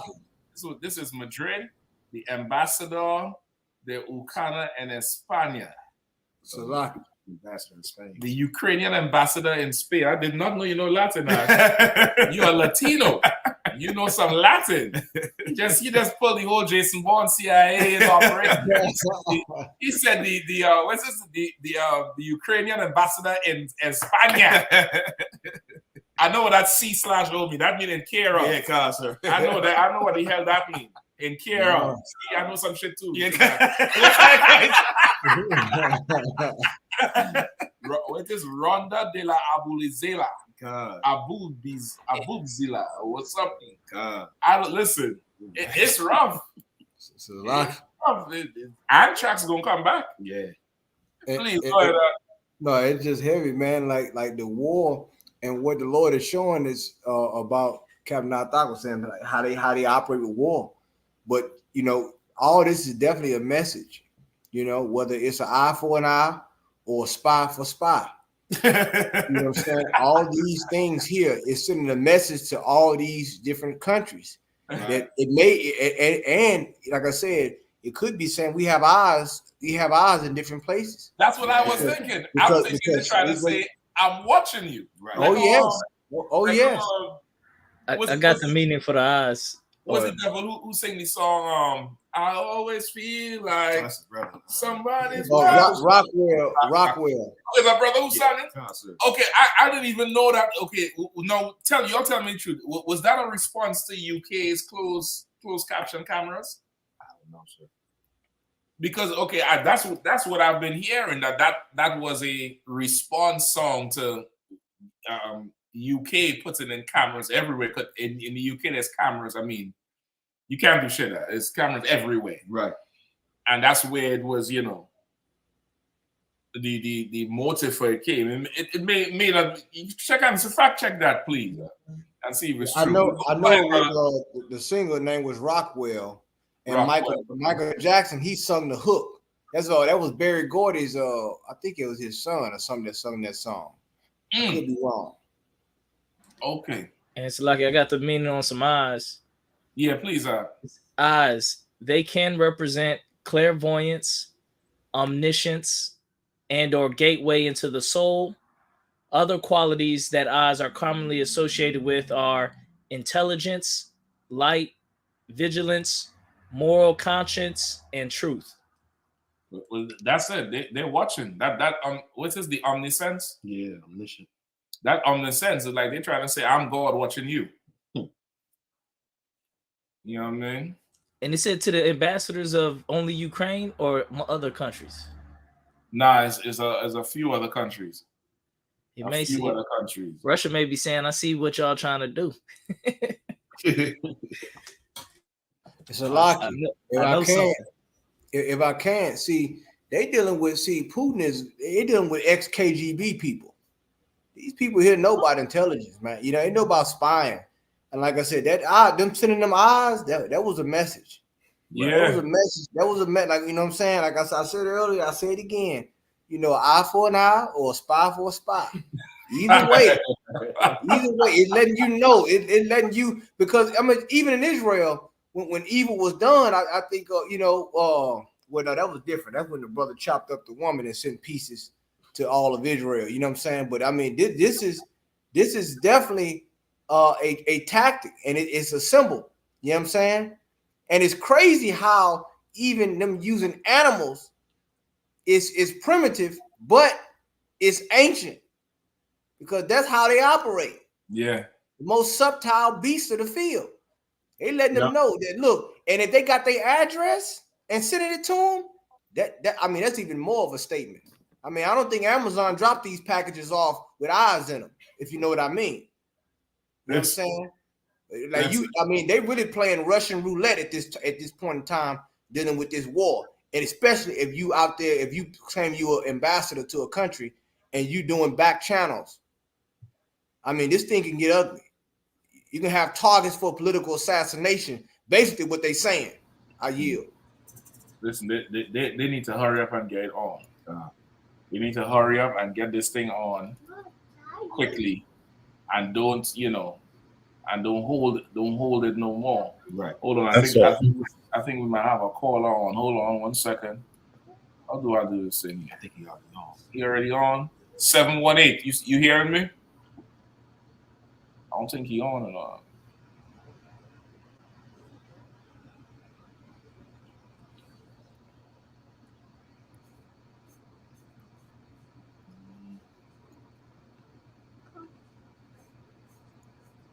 Seven 718. Can you hear?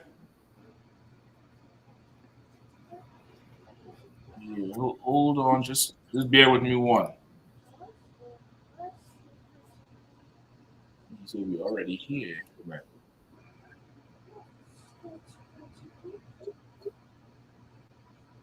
Oh boy, I can't hear you, brother.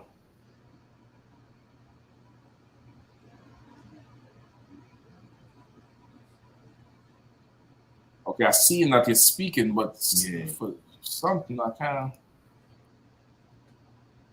Why is not coming up? Bear with me one.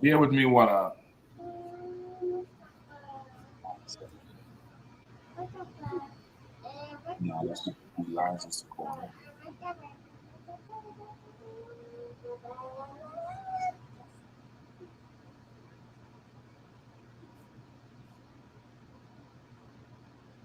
Yeah, for some reason, unless are you all able to hear it here?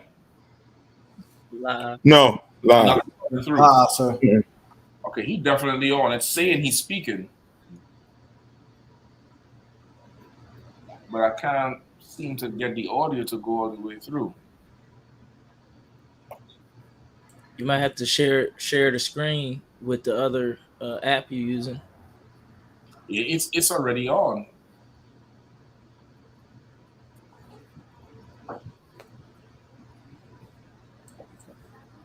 All right, we're gonna try it. We're gonna try it again. Caller, give us about 5 or 10 minutes. We're gonna try to square this thing up, and we got to gain to Ye. You can go ahead and hang up. If you hearing me, it's to Wab.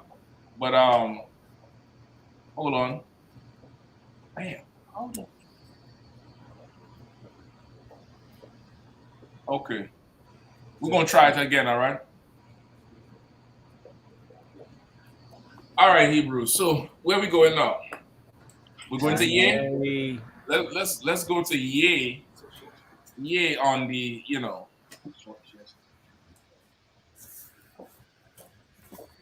on the Alex Jones show, right? So recently, Kanye West went on to Alex Jones' podcast with what's the other guy's name? Something Rivera? Nick Fuentes. Nick Fuentes. Okay. Nick Fuentes, who of course the media is calling a extremist, a white supremacist, a Nazi sympathizer, and Kanye, of course, the sound bites. The sound bites is definitely I don't want to say somewhat misleading because I don't want to say we're defending what he's saying, but the sound bites is somewhat misleading. The sound bites is, it's once again it's to add a little bit of fuel to that fire that's already going on between Mr. Ye and the Jewish community. It's definitely to add that type of fire, and of course, because of the position he made Alex Jones very, very, very uncomfortable. He made him very, very uncomfortable. And some of the things that he's saying, I'm wondering, okay, is he saying this on purpose to this is how he's fighting back against them, right? So everybody's familiar with the one that's making its way around the internet where he says, "I love Hitler," and I admire Hitler, and then Alex Jones kind of grunts. I don't want to play the audio because they might block it and block us because they done took him off the internet. But I watched a whole lot of the interviews, about 3 hours and change long. Just over 3 hours, and there were some things Kanye West said in there that should be taken seriously. Of course, admiration for Hitler and saying Hitler was, did good is not one of them. Of course, Hitler was an evil, disgusting bastard. He is the devil. That's right. And he did atrocities to another group of people, right? We do not condone any kind of murder, any kind of, forced encampment and extermination and genocide and none of that. We leave that for the Lord to deal with. But he brought out some points that I've only heard been made in the Israelite School of Universal and Practical Knowledge. In this interview, Salaki? No, I was going to just say Salaki. The piece I heard with him on Hitler, right? Just off break, we're not condoning what Kanye West said, right? But at the same time, too, he is pushing Black Christianity. He definitely. For example, Dylan Roof. When Dylan Roof went in there and murdered them kids, you could have called him Hitler. He behaved like Hitler. You understand what I'm saying? But Black people said what? We forgive him. Right. You understand what I'm saying? Which is to let you know that the Christianity that we have is to really, it's more to love America. You understand what I'm saying? It's almost to the point whereas if you're a Christian, then what he's saying about Hitler, you got to forgive Hitler because you're a Christian. That's the trick bag he puts in them in.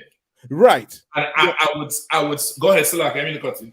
No, but that's what I'm saying. When he basically that's what he trying to, you know what I mean, say. Like if you claim to be Christian, then basically you're gonna have to love everybody, in spite of what, you know what I mean. You gotta love everybody because you love America and America murder your people. Well, listen, he went on further to say a few things in there. In addition to the Hitler thing, he also said, I love the Jews and the Nazis. Yeah. I love everybody. Yeah. And then Alex Jones is like, but they did some bad things. He said everybody did bad things. Right. Yeah, everybody did some bad things, but everybody contributed. So you have to love everybody. He said, for instance, somebody Nazi soldiers probably was just fighting to save their country. And it was not involved in what Hitler was doing. So now, do we put all the Nazis in a bad bag? Wow. Or only some of the Nazis? That sounds like a camp argument right there. Brother, he is putting them in it. I might have to bring that to the streets. Brother, he is putting them in it. I wouldn't bring it to the street because I don't give a goddamn about no Nazis. And I would advise you not to. But okay, this is what he he doesn't watch UPK enough where he think he could go out there and do what the general has taught us to do. And he can't do it. He absolutely cannot do it because, a house against itself cannot stand. Right. He's not fully separated from the oppressor, neither America. So he's in essence fighting himself. You understand? And more so with him is more so he's like a lover that's angry because his spouse ain't loving him back. That's it. You know what I mean? Like he angry because of that. So his anger is totally different from, the anger that, we teach people to, to control in here. You understand what I'm saying? It's totally different. You know what I mean? He got that anger when you're in your first week of your 90 days. Yeah. That's the anger he got, but he don't know. He got to be told to sit down and focus in.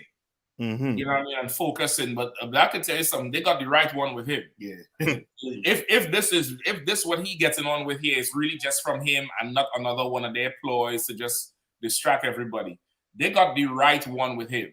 Because he's saying, Alex Jones said, well, how could you say that? He said, well, there's another group who says that. You can't put them all together. Right. He said, when I said DEFCON 3 on the Jewish people, they said you can't say that about all Jewish people to name only the ones involved in business. Yeah. And then he said, I did name them, and they still slammed me. Yeah. So now I love everybody. I love the Nazis, and I love the Jews. Brother, you ever watch the interview? No, he went off his rocker a little bit in the interview. Yeah. That net you see on the table. That's when I stopped. That net you see on the table here, you see it right here next to the Yazoo on the Bible. That net is supposed to be Benjamin Netanyahu. Netanyahu. Right.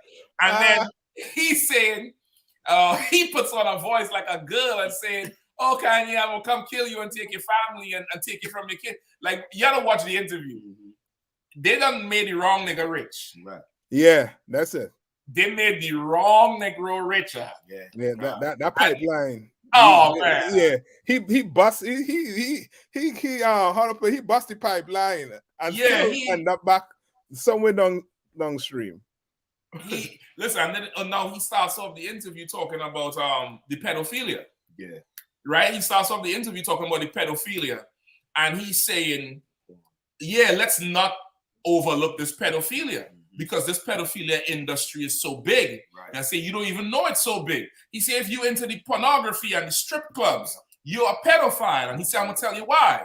Because every woman in a porn and every woman who's stripping was molested when she was young, and you aiding in her molestation, and you enjoying her molestation. When I heard him say that, brother, I was like, that's John Muhammad class. That scripture breakdown from almost a year or two ago. Yeah.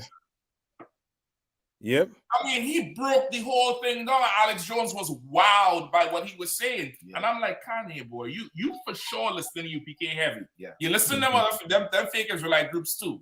Because I hear any shit, some of the shit they say and you say. Right. But them pivotal points that he made about that pornography industry. Yeah. And he admit that he has a porn problem. he admits he couldn't get enough. That's what we bring out in class. Right. The excess, he's enjoying the excess so much. And, you know, that led him to, even though he was married to Kim Kardashian, he was still just running women. Right. He said on New Year's Eve, I was having a threesome. Wow. You know what I mean? He has a problem with, you know, not having enough. And he admitted in the interview. And he said he feels like God is punishing him because he done been blessed so much with so much goddamn money. And he pushing not a narrative, but he pushing the type of vibe of being against the Lord. And he's saying he not even mad about the billions. He said, which person you know could take a $2 billion loss and still have 500 million in the bank and still be good? Right. He said, and that's the Lord showing me that he had to humble me and take me back because I done been doing certain things wrong. So he's saying he basically trying to change. But now in the same breath, he's aligning himself with Alex Jones, right.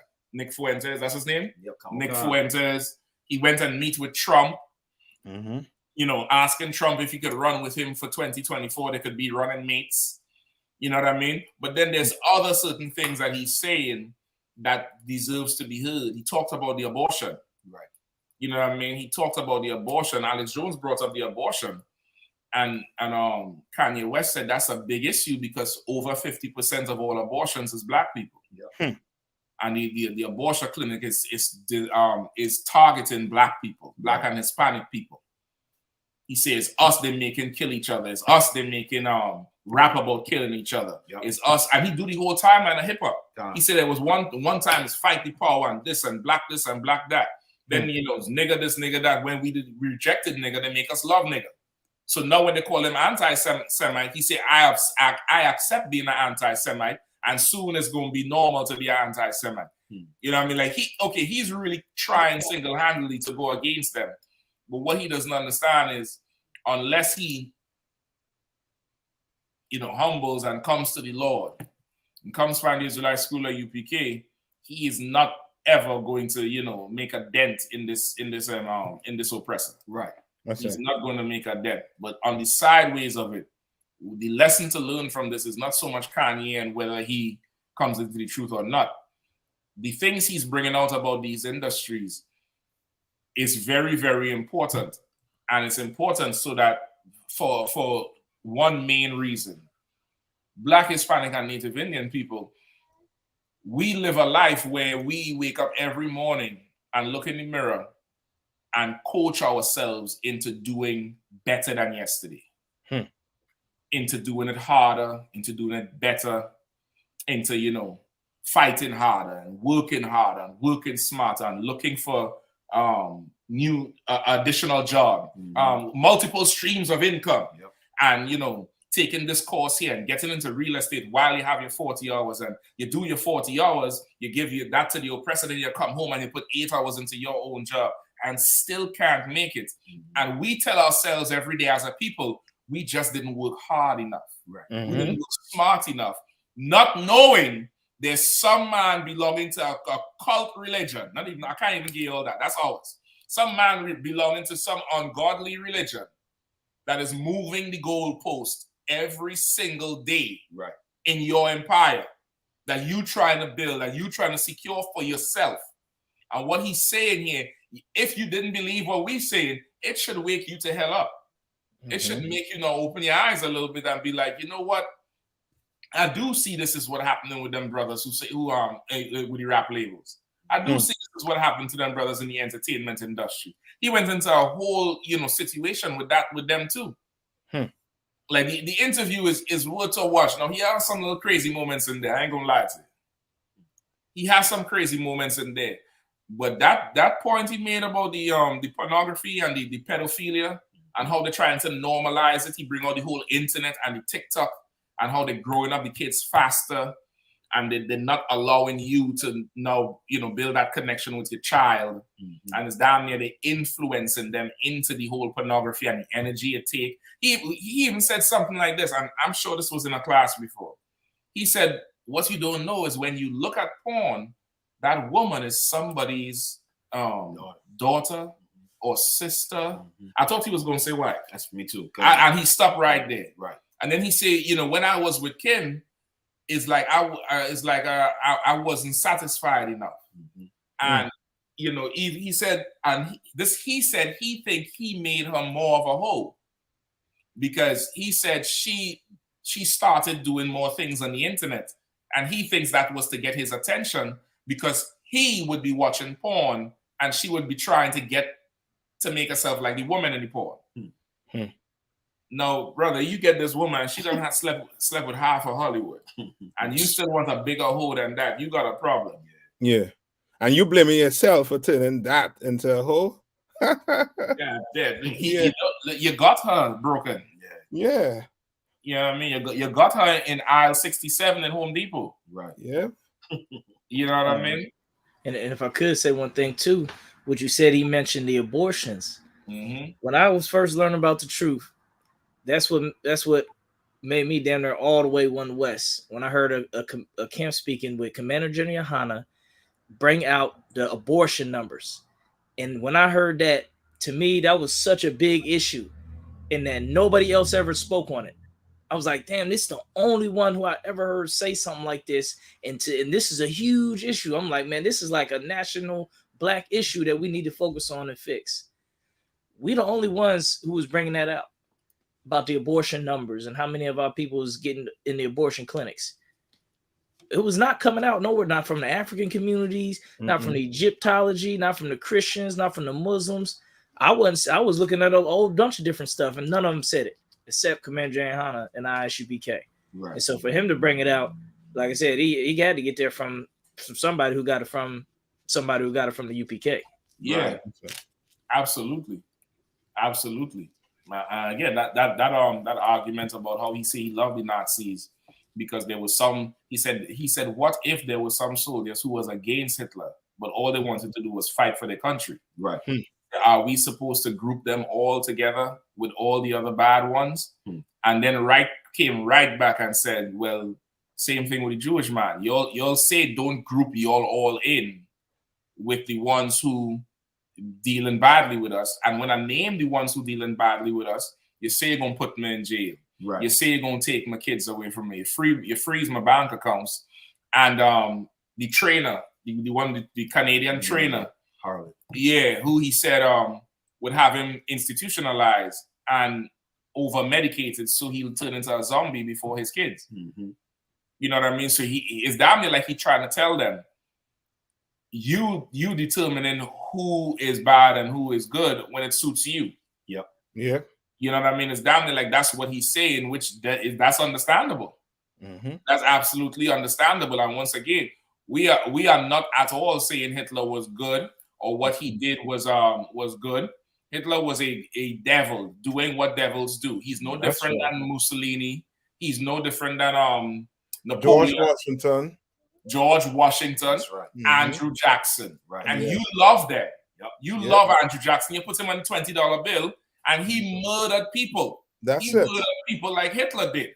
Yep. So now if Kanye is saying he loved Hitler, then is he a hypocrite or are you a hypocrite? That's it.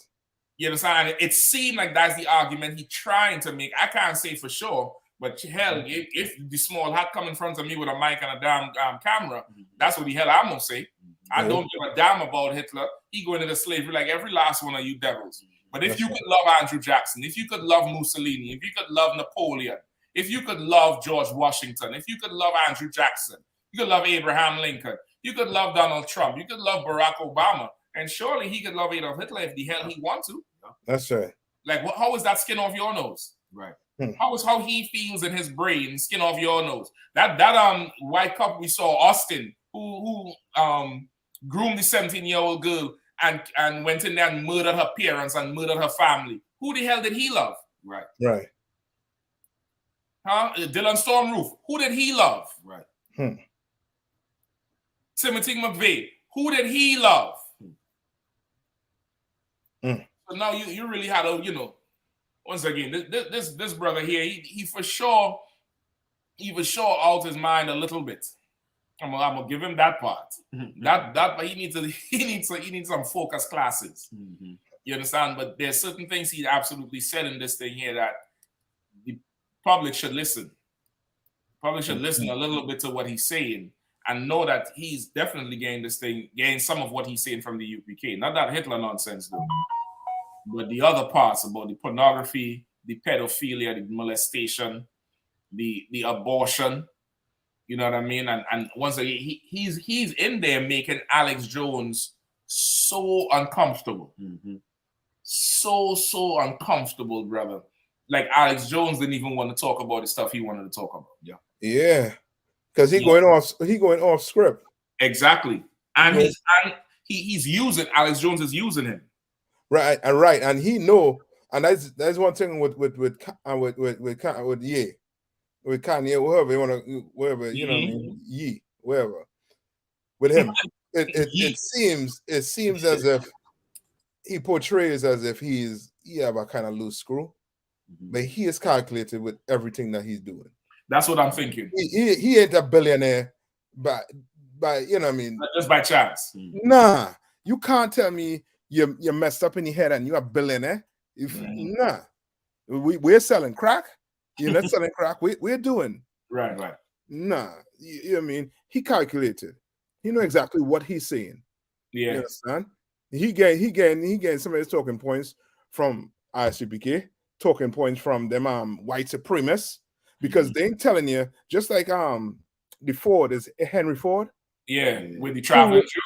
Yes. The international Jew, Salaki. Yes, with the international Jew, with him. There are rednecks out there, lack a better term, Caucasian males out there who feel the same way, but they just don't say it. And what the so-called, to me, in my opinion, what the so-called Jewish man is trying not to happen is that they know that if this is being said about them having money and, you know what I mean, in charge of, you know what I mean, almost everything, then you're going to infuriate the wrong Caucasian male. And you're going to have a problem on your hand. Yep. You understand what I'm saying? So Yeah. he trying to nip it in the bud because he don't have us to worry about. We don't make guns. We don't make bullets. Mm-hmm. So and we showing that crazy to go and do nothing to nobody. Right. So who are you really worried about hearing that he has all the money? You understand? Yeah. I definitely, after I watched this interview and I was like, okay, he is really kind of almost trolling, almost mocking them. Yes. You know what I mean? Because Alex said, hold on, when Hitler did some bad things, he said, Alex, I love everybody. I love the Nazis and the Jews. Yes, because that's what they're teaching us. That's what they're teaching black people. You teaching black people that same thing. And That's when he's throwing it back. Yeah, and he putting them in a box, but the box he putting them in is to the point where they in control of the airwave. Where you see anything, Hitler is like a, you know what I mean, it's something you don't want to call your child Hitler, you don't want to call your dog Hitler, nothing Hitler around you. Right. You understand what I'm saying? Hitler is almost like, you know what I mean, like you putting a spin on nigga or something. You understand what I'm saying? It's definitely like a taboo. Compared to it, it's like a taboo. It's like anybody talking about Osama bin Laden. But once again, this is who white people or the white supremacists or white kingdom deem as evil and untouchable. But where's the Andrew Jackson? Where's the hatred and disdain for what he did? Where's the hatred and disdain for George Washington? And by no means am I saying because you celebrate George Washington, we're gonna celebrate Hitler. They're all devils and they need the judgment of the Lord. That's right. Yes, and they're all devils and they're going into slavery. But for sure, what Kanye is pushing back on you is that you gave us this thing to love everybody, and you mad when I do love everybody. Right. And it's like he's calling Hitler name down there on purpose. Yes. Because it's like them giving us Jesus, so-called Sasha Bozier, Jesus Christ. Right. Like they're giving us that, knowing that that's not the color. I'm pushing it on us. Like that's the color. You understand what I'm saying? And with him, it's to the point where like they push Hitler on us. Why? Because he killed Jews, the so-called Jewish man. So now we are sympathized towards the Jewish man. So now when you tell black people to forget about slavery, of course we're gonna forget about slavery because Hitler was evil. You understand? Now you have somebody to hate. You understand what I'm saying? Not your slave master, not your oppressor, not the people who are oppressing you right now and then and there. You understand? You will never even think that the so-called Jewish man played a role in slavery. Why? Because we focus on Hitler killing their people. You understand what I'm saying? So now we can't put that together. I think Kanye needs to call you. He could brush up his arguments a little bit. God damn. you need to get a call. Yeah, you know what I mean? But he know for sure what he doing, that any Caucasian male try to battle him on it, he could call them out on what America did to his people. That's basically the road he leading them down. Yeah. He leading them down that road to be able to come in that argument. But once again, you listen. It's one thing to listen to the UPK and another thing to be in the UPK. It's two different things. You could listen on how much you want and watch how much you want. Unless you sit in here and you get certified by Commander GEN.YAHANNA, you're gonna find yourself running into a brick wall out there with these devils. Yeah, you know what I mean. And he's definitely trying now, almost in the same spirit of in the Maccabees. You remember in the Maccabees, let me get the scripture right here. First Maccabees 1:11. Come on. First Maccabees chapter 1, verse 11. In those days went there out of Israel wicked men who persuaded many, saying, let us go and make a covenant with the heathen that are round about us. For since we departed from them, we have had much sorrow. Right? So, it's in the same spirit of it where he done departed from the heathen and he has much sorrow now. He lost his deal with Balenciaga. He lost his deal with Adidas. They're freezing his bank accounts. They're freezing him out. He can't use his Apple Pay. And he is so mad about it. Yep. He's absolutely so mad about it. Meanwhile, black people been in the same boat forever. Right. Our bank cards never work. Yep. Listen, that overdraft fee was made for us. That's it. White people live on credit cards. We do we in there, we max the credit card out, and our debit card is everything. And you forget one bill or the pay period missed because of damn Thanksgiving, and it comes Monday instead of the Friday, and now you overdraft. Right. We've been in that situation our whole life, but now it happening to you. You upset. You upset that they would side with you, with your white woman wife and the kids over you. That's been happening to us forever. Right. And you're not going to make a damn covenant with these heathens, with Alex Jones and Nick Fuentes and Donald Trump, because now you want the love from them. As NAFAC was bringing out, it's like a jilted lover. Right. It's like a jilted lover. You break up with your husband and you go have sex with every man you see. And that's kind of what's going on here. He's definitely, I don't know what he thinking he could achieve by siding with the oppressor. Right. But keep talking about what's going on here. That's all I can tell you. Just keep talking about what's going on. All that other craziness he getting on with, whatever. But keep telling us what's going on in the industry. What they're doing, what they're not doing. Silaki, go ahead. No, Silaki, I was just going to say, these are billionaires beg. Like, he's begging. You understand? He have enough money to go, to do his own thing. He have enough money to do his own thing. But he want to be in bed with them. Yes. He have to be in bed with Nike, with Adidas. He has to be in bed with them. When he could go and start his own brand. Go start your own brand. You understand what I'm saying? Sacrifice it. Like you're sacrificing it right now. Go start your own brand.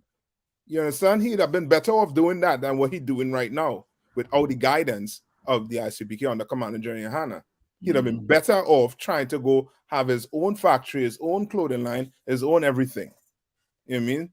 Start off like our brother's been selling the CDs out of trunks. You know what I mean? The brothers who singing underground rap. They start off selling the music from the trunk, from the car. Right. You understand what I'm saying? Yeah.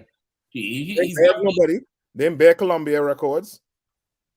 He definitely need to keep talking and letting us know what's going on.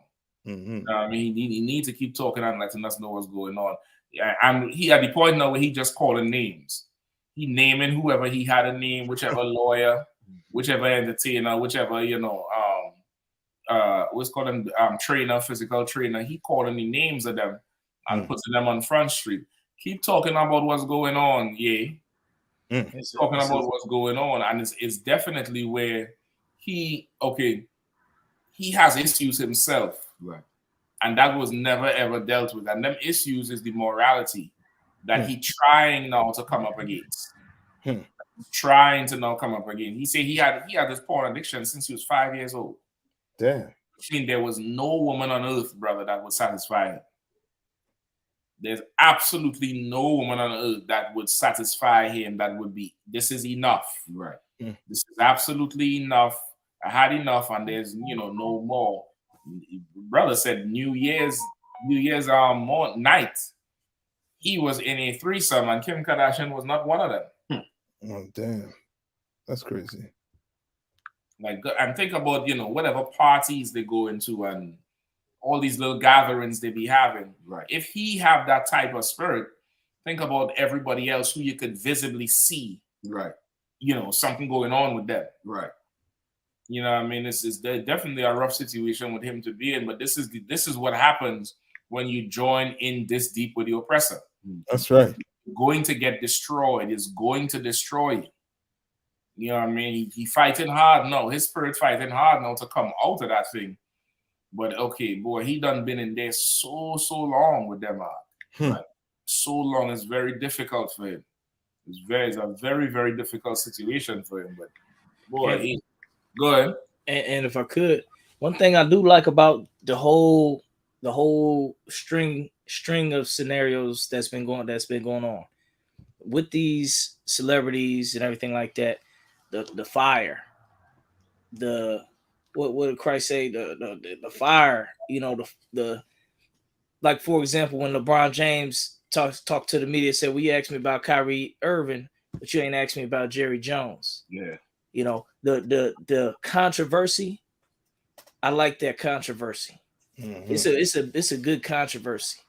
It's a controversy that can get our people to looking, to searching, to trying to wake up, to trying to see more than what's really, being pushed. Because I remember back in the day, they used to talk about it all the time, the Illuminati, they secret societies.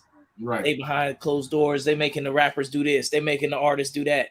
And it was this kind of this thing out there. Now he putting some names on it. Now Illuminati is the Jewish people. Yep. No. And listen, he calling big name. He called that Ari Emanuel who working with Elon Musk with the Twitter. Right. You know what I mean? He calling out a whole ton of names. He's he said, y'all want to ban me from Twitter and talk about me. We're talking about a Jewish man and saying, why don't I go help black people?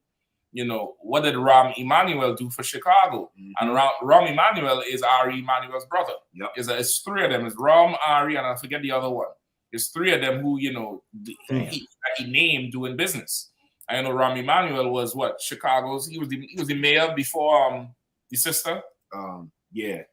Before the one they called Beetlejuice. Lori Lightfoot. Oh my God. Right? Rahm Emanuel was the mayor of Chicago before that. So once again, he on there and he's saying everything he know.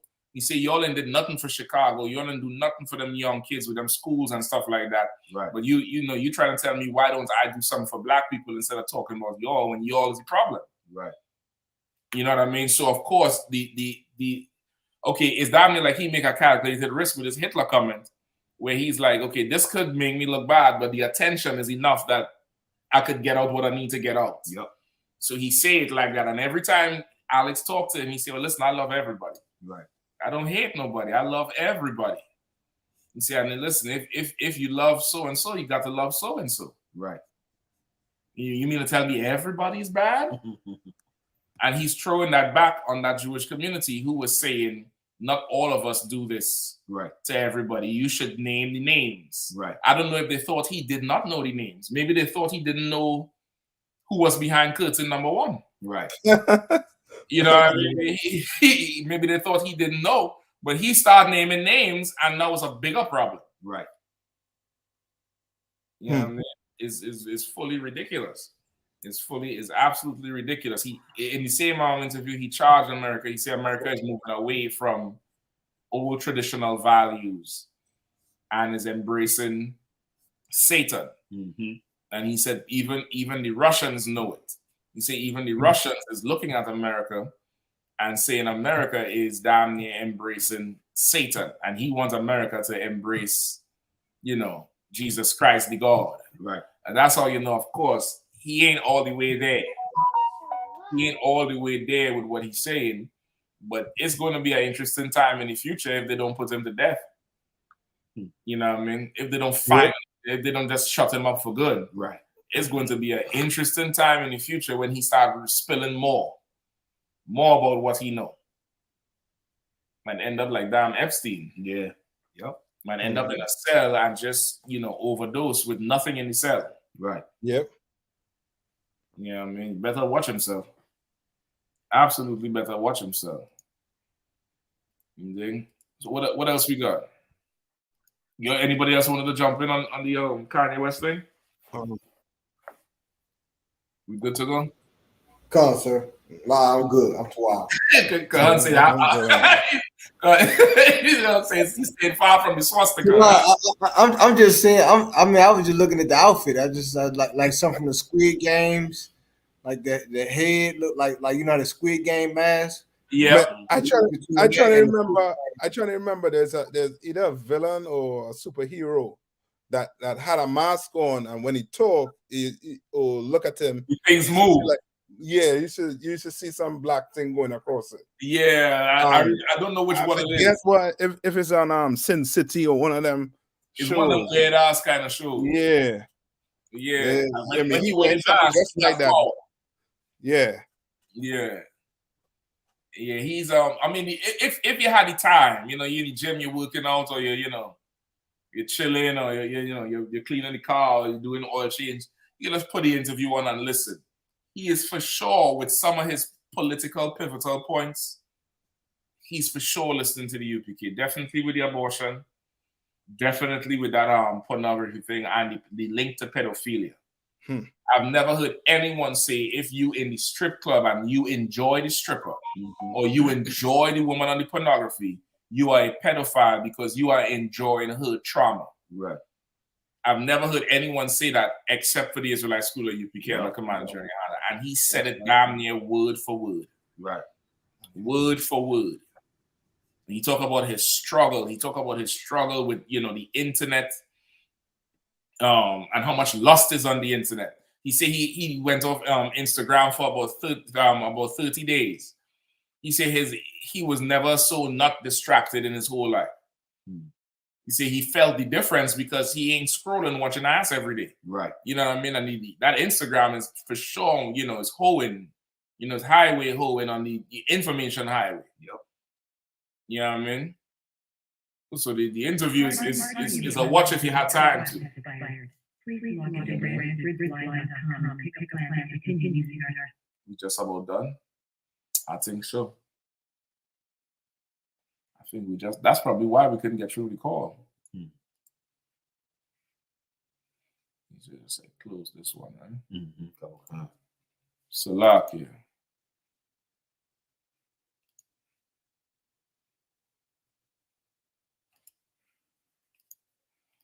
Okay.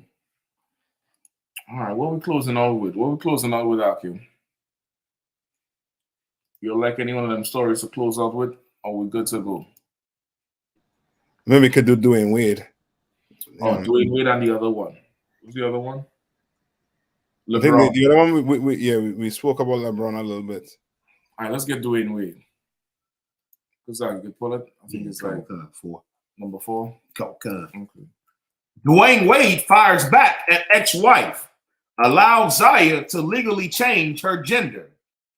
Dwyane Wade is going after his ex-wife again over her decision to try to block their daughter's name in gender change. This time calling Siobhan Fuentes Wade's objection to the court petition both libelous and nonsensical. Wade spelled it all out in new court documents. Hold on. Now, you see, this is what I'm saying, right? Markeith bankroll. Kanye West owes around $50 million in taxes. Pay your taxes, family. Now, this is something that came out after he done rock the boat and they freed some of his accounts. Right. Yep. He owed $50 million. Now, all in January, he didn't owe $50 million. Right. February, March, he didn't owe $50 million. But now he owed $50 million because, of course, they could put you in jail for not, defrauding the IRS, however they want to write it. Right. But, I mean, I don't know if what he's saying about the Jewish man and the Jewish mafia is false. Right. I mean, the evidence, what y'all doing to him, making him think there's a boogeyman. Yeah, retaliation tax. Yeah, exactly. The sister's right. She said retaliation tax. Yeah. It's absolutely true. You know what I mean? Freedom of speech tax. Shit, it ain't gonna be free no more. These small hats get their way. So like Wade spelled it all out in new court documents obtained by TMZ Sports, saying his 15-year-old daughter, who is transgender, should be allowed to legally change her name and gender, despite Fuentes Wade's objection filed earlier this month. Wade argues in the docs it's all in Zaya's best interest, saying a court order affirming her identity will allow Zaya to live more comfortably and honestly in all aspects of her life, from simple introductions and food orders to applying for a driver's license and filling out college applications. He added in the docs, this petition is about allowing Zaya to take on the milestones of being a young adult with confidence and joy.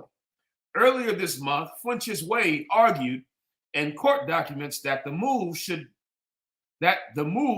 bar, alleging, among other things, that Dwyane may be pressuring our child to move forward with the name and gender change in order to capitalize on the financial opportunities that he has received from companies. Dwyane called the allegations BS in a social media post shortly afterward, and he expounded on that opinion further in Tuesday's filing. Siobhan's allegations are libelous at their core and are at best nonsensical, Wade's attorneys wrote in the docs. So now this woman, this sister who's coming up against him, this child he have here, this on the right, that's a boy, right? Yeah. Supposed to be a boy, how old, like 15 years old? 15 years old, that he done turn into a woman. The girl who coming up against Wade is this child's mother. So is she the mother of all his children? No, I believe she's the mother of this one and one of the other ones. Is Gabrielle Union the mother of any? That last one who always be looking mad in the pictures. The baby. That baby looking grumpy all the way through, huh? Yeah, God. Okay, I thought she couldn't have no goddamn children. Yeah, she said she had they talked about her infertility. Cause she like 40. So could she? Is she the mother of any of them children or la? I have to check.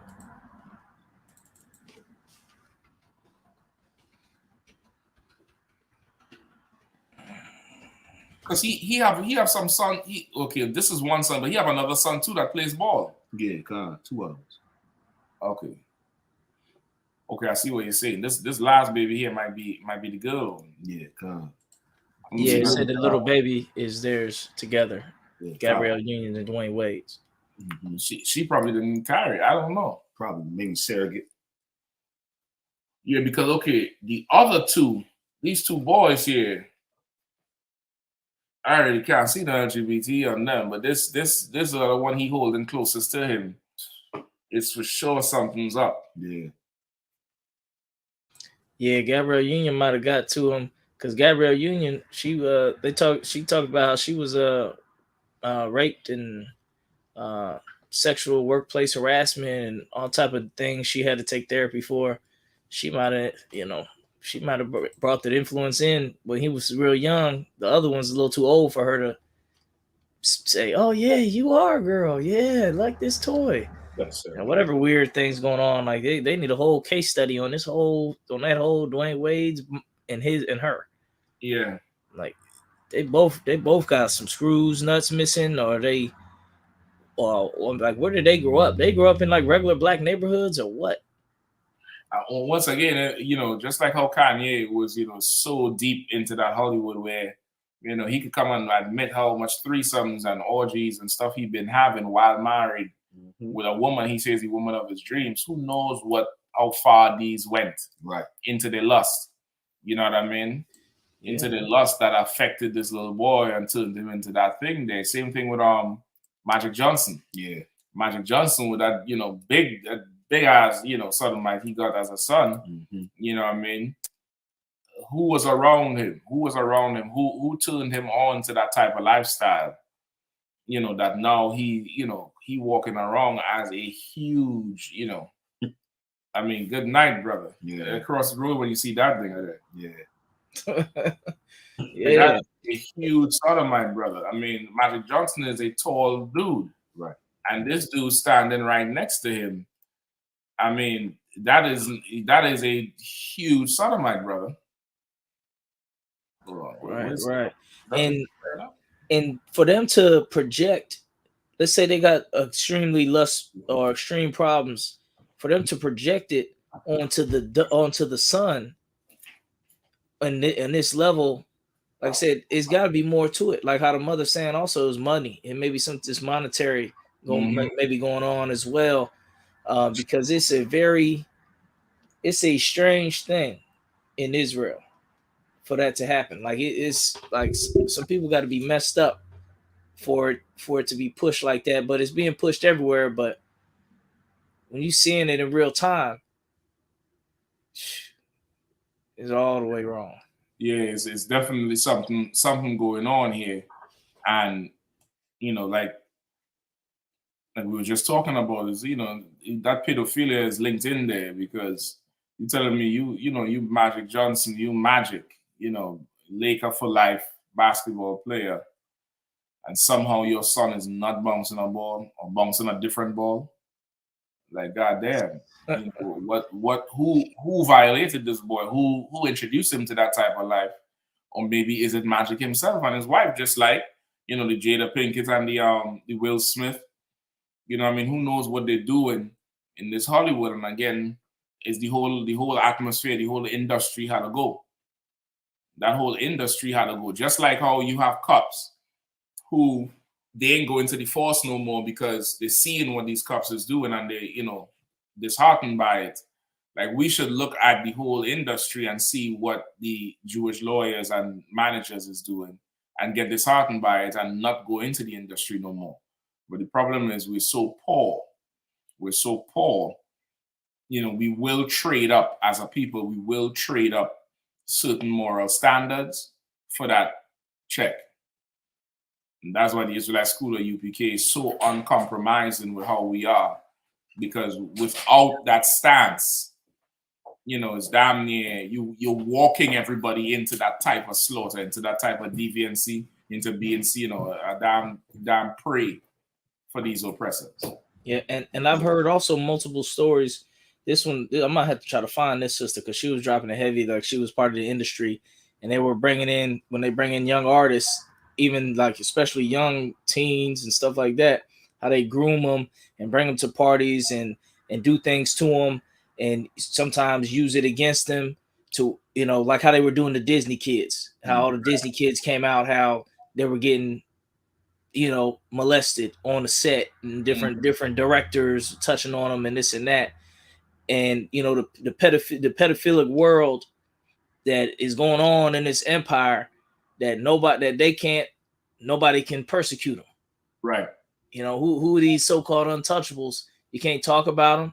They can molest kids and get away with it, or whoever, in different scenarios, they molesting children. Like, I think the same thing happened with Michael Jackson, that there was somebody who was like damn near trying to touch on Michael Jackson when he was young and getting him away from his father. And his father it was a big beef going on with that. So, there's that spirit of pedophilia, which Balenciaga brought out in that advertisement. Damn, they're promoting child bondage and sex. It was a child holding a teddy bear with bondage on it. Right. Like it was some type of like a sexual bondage toy. And they making that a commercial. Well, that's the show. The thing ain't start with Balenciaga. It's been going on. Everybody been watching Disney for the longest while. This one on the left here, I believe she's a sister, that Demi Lovato. I think she's from Peru or something like that. One of them South American countries, I believe. And she's horrible now, horribly misplaced. The other one, That's So Raven Simone, and Orlando Brown. You know what I mean? There's a lot of them who went into the, you know, being used as a child. That Britney Spears, you know what I mean? A lot of them went into it and what they would do and what they have to do and the secrets they had to keep. I mean, this whole place just got to go, man. Right. This whole place just got to go. So Lock it. This is what it is. Go ahead. I'm thinking about that brother Jet Jackson that he played in Disney. He killed himself. Yeah. They never said why he killed himself, or they never. But I remember that brother, man, on Disney, Jet Jackson, man. He had a promising career. You know what I'm saying? But like once again, a lot of those things on them shows, they a lot of child molestation goes on in the Hollywood spaces, man. Not just on the casting couch. Yeah, that brother right there, Jet Jackson. I remember that brother, man. Yeah, you know what I'm saying. And he had one of the good shows on Disney, man. You know, at a young age, and that brother ended up committing suicide, man. Damn. So we got a lot of our beautiful brothers and sisters, man. That I mean, like Israel, we just so talented, but I mean, look at the rings and this circus of an act that we have to go through just to display our talent, just to display our ability to act and things like that. You know what I'm saying? So it's sad how this plays even in Hollywood, man. What go on with our brothers and sisters, man. It's it's heartbreaking, but that's why you need a father. Right. That's why you need good parents. You know what I'm saying? I keep hearing the word groom. You know what I'm saying? That, which is what they do to a lot of these children. Also say train up a child in the way he should go. You understand? That train meaning direct that child's growth. Right. And that's what we doing in the UPK. That's what we teach our brothers and sisters, man, to direct your children, because and it's to when I'm gonna emphasize on that word direct, because we got a lot of directors in Hollywood and they give you a role to play. They give you a script that you have to read from. Well, God gives you a script also. And he said he's the author and finisher of our faith. He wants us to read that script and remember that script, practice that script, because it is our leading character in a leading role in this movie called life. That's what the ISUPK is so important, man. I yield. Right. Yeah, you're absolutely right. What they're doing to us is ridiculous. I was just looking up the Raven Simone. There's so much of them. They in the chat too, trying to get you to go to the damn porn site. In the chat, new site with hot girls, the pedophile. The Olsen twins too. The Olsen twins. No. They were messed up. Boy, they look like the witch from the West right now. Yeah, you know what I mean? It's so much of them. The Olsen twins, that Raven Simone, it always strike me with her because you could see where she took the turn. Yeah. You could see where she took the turn. And that Orlando Brown, good night, brother. That was destroyed. And Miley Cyrus. Yeah, I know. Exactly crazy. Yeah. She started out as a Disney kid with a Disney show. And then when she got into the music, then you see you doing, you know, naked on a wrecking ball and all type of crazy mess. Like it. And I saw that too, Captain, on the comments, man. As you know, those brothers, they got a wrench. I know we got a wrench, you know, in the chat. But you know, knock them out the room. You know what I'm saying? Without that neck, that false. Oh, okay. I see. We got the wrench mob. The wrench mob. Yeah, they're gone. They're gone. You know what I'm saying? But yeah, it's some demonic when you have to sexualize a child, man. And I gotta just side with the child's mother on this one and go against Dwyane Wade, because she's right. That's right. That sister is right for standing up against this, and she know that is monetarily motivated. The Bible says you ain't supposed to prostitute your daughters, so you can imagine what it's saying. The same thing about our sons. We ain't supposed to be letting our children be prostitutes, and that's what happened with the seduction of money, man. In this place, man, we ain't supposed to be putting our children up to be sacrificial lambs for Hollywood, on the altar of Hollywood, for Steven Spielberg, or for whoever. You understand? Like different. Look at that. You can see the soul out of that sister. You can see her spirit has been taken. When you look at them when they after they say action, after they say cut, and you look at that's the real them. Yes, sir. When it's lights, camera, action, then it's But when they say cut, you look to the right screen. You look to before and after. That sister there has no life left in her. Yeah, she's in total despair. She's totally, she's once again, when things happen and there's no hope, like there's no justice, it destroys your hope, it destroys your will to live. And I mean, she done tried it all. She done tried, to lesbian it out, to lesbian out the pain. She tried the interracial to lesbian out the pain. You know what I mean? She started the music, try with the TV show again. And this was a young girl who was, outstanding in acting. And, for most intents and purposes, would be a beautiful young sister. Yeah. You know what I mean? She was on a Cosby Show too as a little girl, I believe. She started on the Cosby Show. On the Cosby Show. She had a big smile. You know what I'm saying? And it's a couple of them, man. It's a couple of them. I remember I think it was one on Moesha, man, with Brandy in them. It was, man, I mean, you look at them sisters, man. I mean, the trajectory they were on at a young age, I mean, it screamed star power that they was gonna have.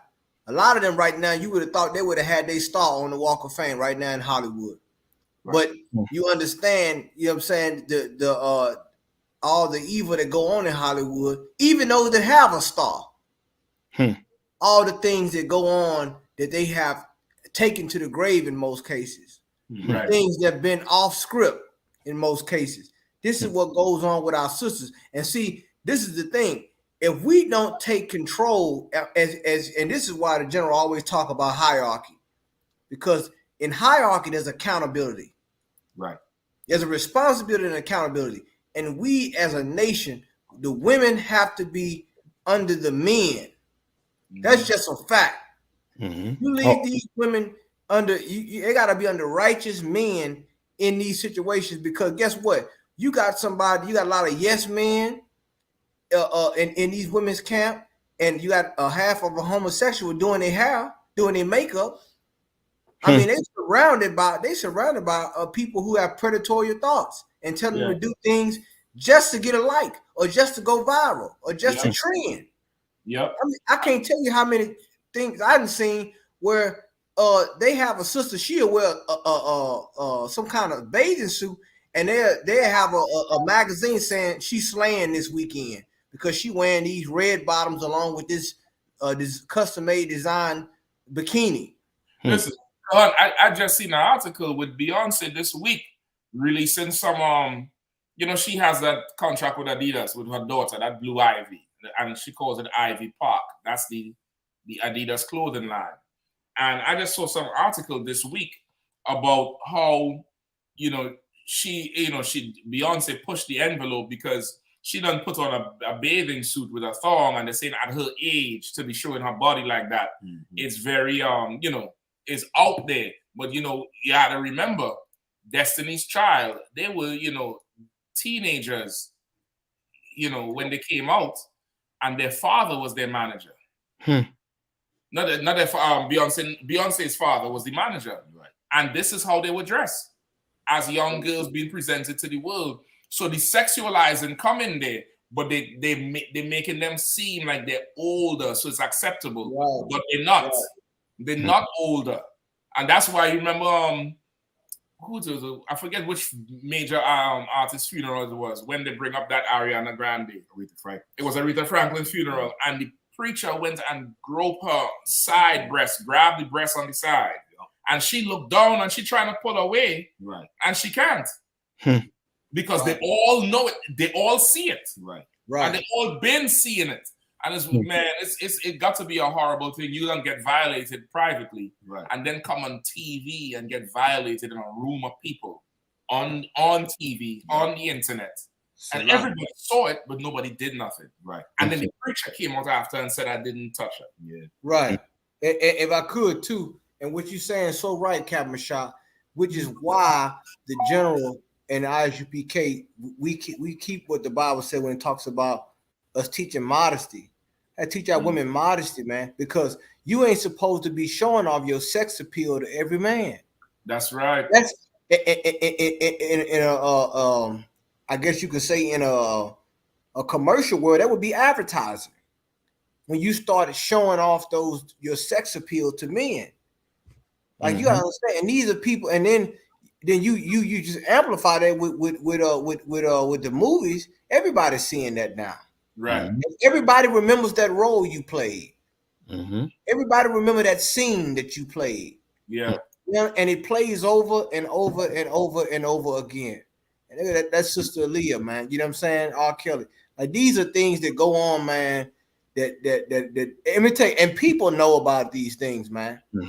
They know about these things because they're in the dressing room, they're in the makeup room, they seeing the interaction. You understand? And you can tell. Let me tell you something about when a young girl starts to have sexual intercourse, she changes. Right. You can tell. You can tell their attitude. Their how they respond is different. Yeah. Women can definitely tell. Yeah. But men can tell also. Yeah. It grows them up. It grows them up faster than they need to be grown up. You know what I mean? And if I could just swing it right back around, Khan, just before we roll out, at the end of all of this, there's some small hat signing R. Kelly's contract and Aaliyah's contract, going to the recording studio, seeing the kisses, seeing the pats on the behind. There's some small hat signing the Disney contracts while them kids get violated. Right.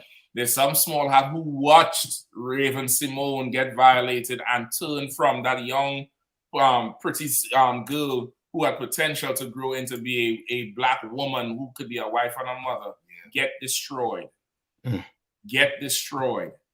And there's some people who are absolutely fed up of it. The Israelite school of UPK have been fed up of it since 1969. Right. The LeBron James and the Kanye West, and was the other brother named the Kyrie Irvings are now discovering it. Right. Are now discovering it.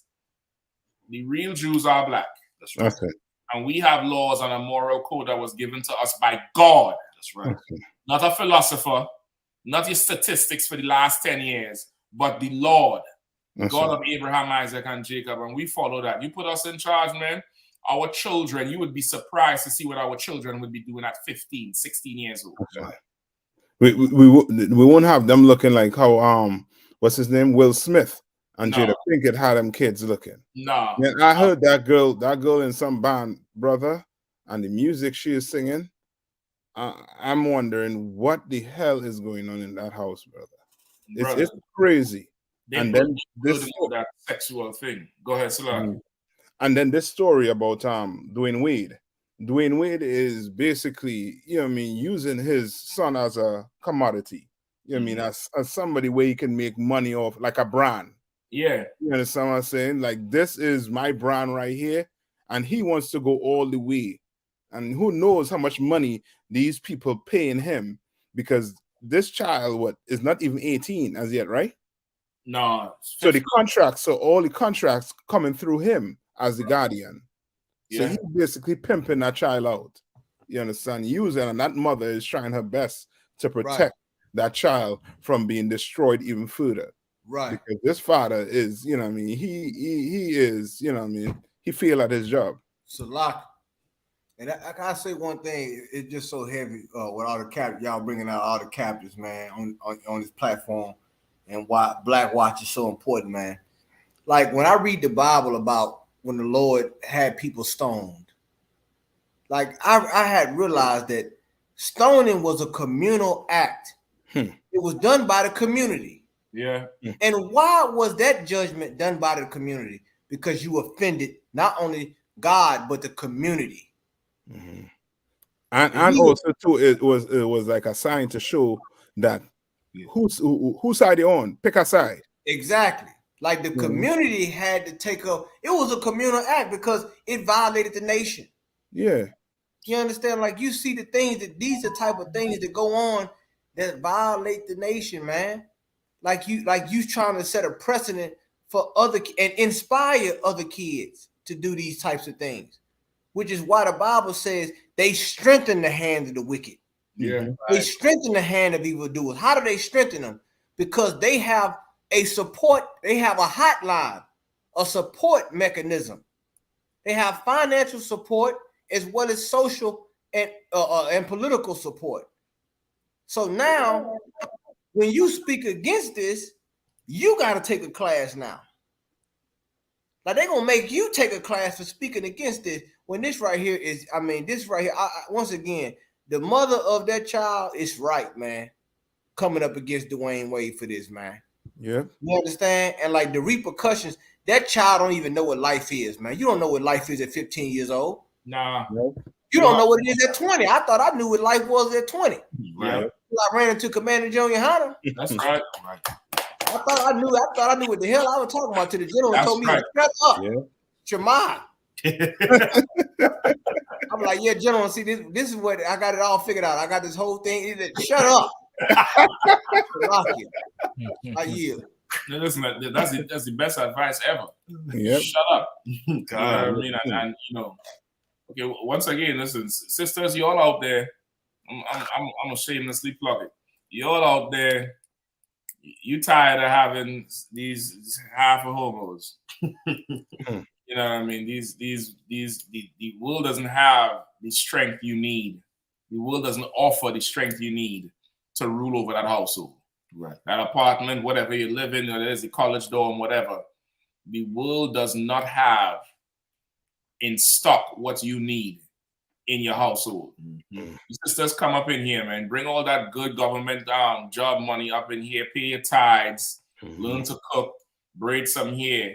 And maybe you could escape something like this where now he wouldn't now done put you away, take some, thing who everybody thought was, the most, the baddest black woman on the planet until we heard about her. You know what I mean? At one time she was leading. She was leading the whole Nia Long. She was down there taking the relay after Nia Long. But now we heard about her. And now you had to sit back and watch them destroy your child. That has to hurt. Yeah, man. She had to watch them pictures of that boy looking like a girl and, cry. Right. You know what I mean? You'll come up in the Israelite school at UPK, man. Right. Come up here and, this is the side to be on. You understand? This is the absolute side to be on where we don't compromise. It's black or it's white. It's hot or it's cold. It's wet or it's dry. There's no in between. There's no different colors in the rainbow. Nothing like that. We doing it, how the Lord said to do it. You know what I mean? We doing it how the Lord said to do it. So, once again, is another edition of Saturday Night. Commander GEN.YAHANNA holding it down. You know what I mean? Yeah. Do it every Saturday night, 9 p.m. You'll come on through. We got that phone line up. We're going to sort it out again next week. We have a caller today. Let's hear him.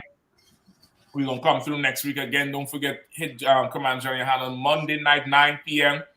BLACKWATCH with the heavy hitting crew, 9 p.m. on BLACKWATCH News. Y'all don't forget, hit them subscribe, hit that like button, man. Share that thing around, man. Y'all have 3, 4, 5, 6 devices in your house. Turn them all on. Hit like on all of them. Share them all. Subscribe on them all, man.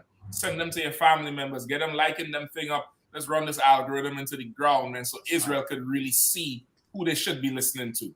That's right. Front of the right faces to see who y'all should be listening to. Right. Pay your tithes. You all know how we do it. ISUPK.com. Go down there, pay your tithes. You have a physical school. Bring your tithes in an envelope. Get to your camp leader. Send them tithes in, man. Passover coming up April 1st, Raleigh, North Carolina. You'll start saving for that Passover fund.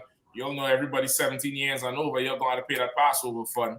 I ain't going to say how much it is until it comes out. Start paying that, start saving up for that Passover fund, man. Right. Get that thing in. And with that, I think we're done for the night, right? Again, this didn't feel like 2 hours or 3 hours, nah? Listen, it never do. It don't never do until you wake up tomorrow morning and you see 2:43 on the downtime time. You know what I mean? But we did get through a whole lot of stories, you know what I mean? We're going to work on it down, cool it down. But, Mr. Ye tonight, I don't know. He wants to be UPK, but he ain't doing it the right way, man. Yeah. He doing it the right way. He had the black on the wrong way. Yeah. Come on, man. Black on the wrong way, man. Come on. You know what I mean? Of course, you know, Captain Kahanga was coming through reporting live from hell. You know what I mean? Working it out. And of course, Captain Kapash from Indianapolis, always on the inside. Good to have you, true Cap. Cap always bringing that hidden knowledge. Nobody don't know about this. This one and that one. He said this, and you know what I mean. Of course, Sky officer, because like I man, he helped him out here. The story there, keeps running. You know what I mean? We'll see y'all next week. Y'all, you know, tune in, man. Of course, you know that number gonna be up, so we're gonna have it ready for y'all. All right. And with that. Yabashim Shabakathum.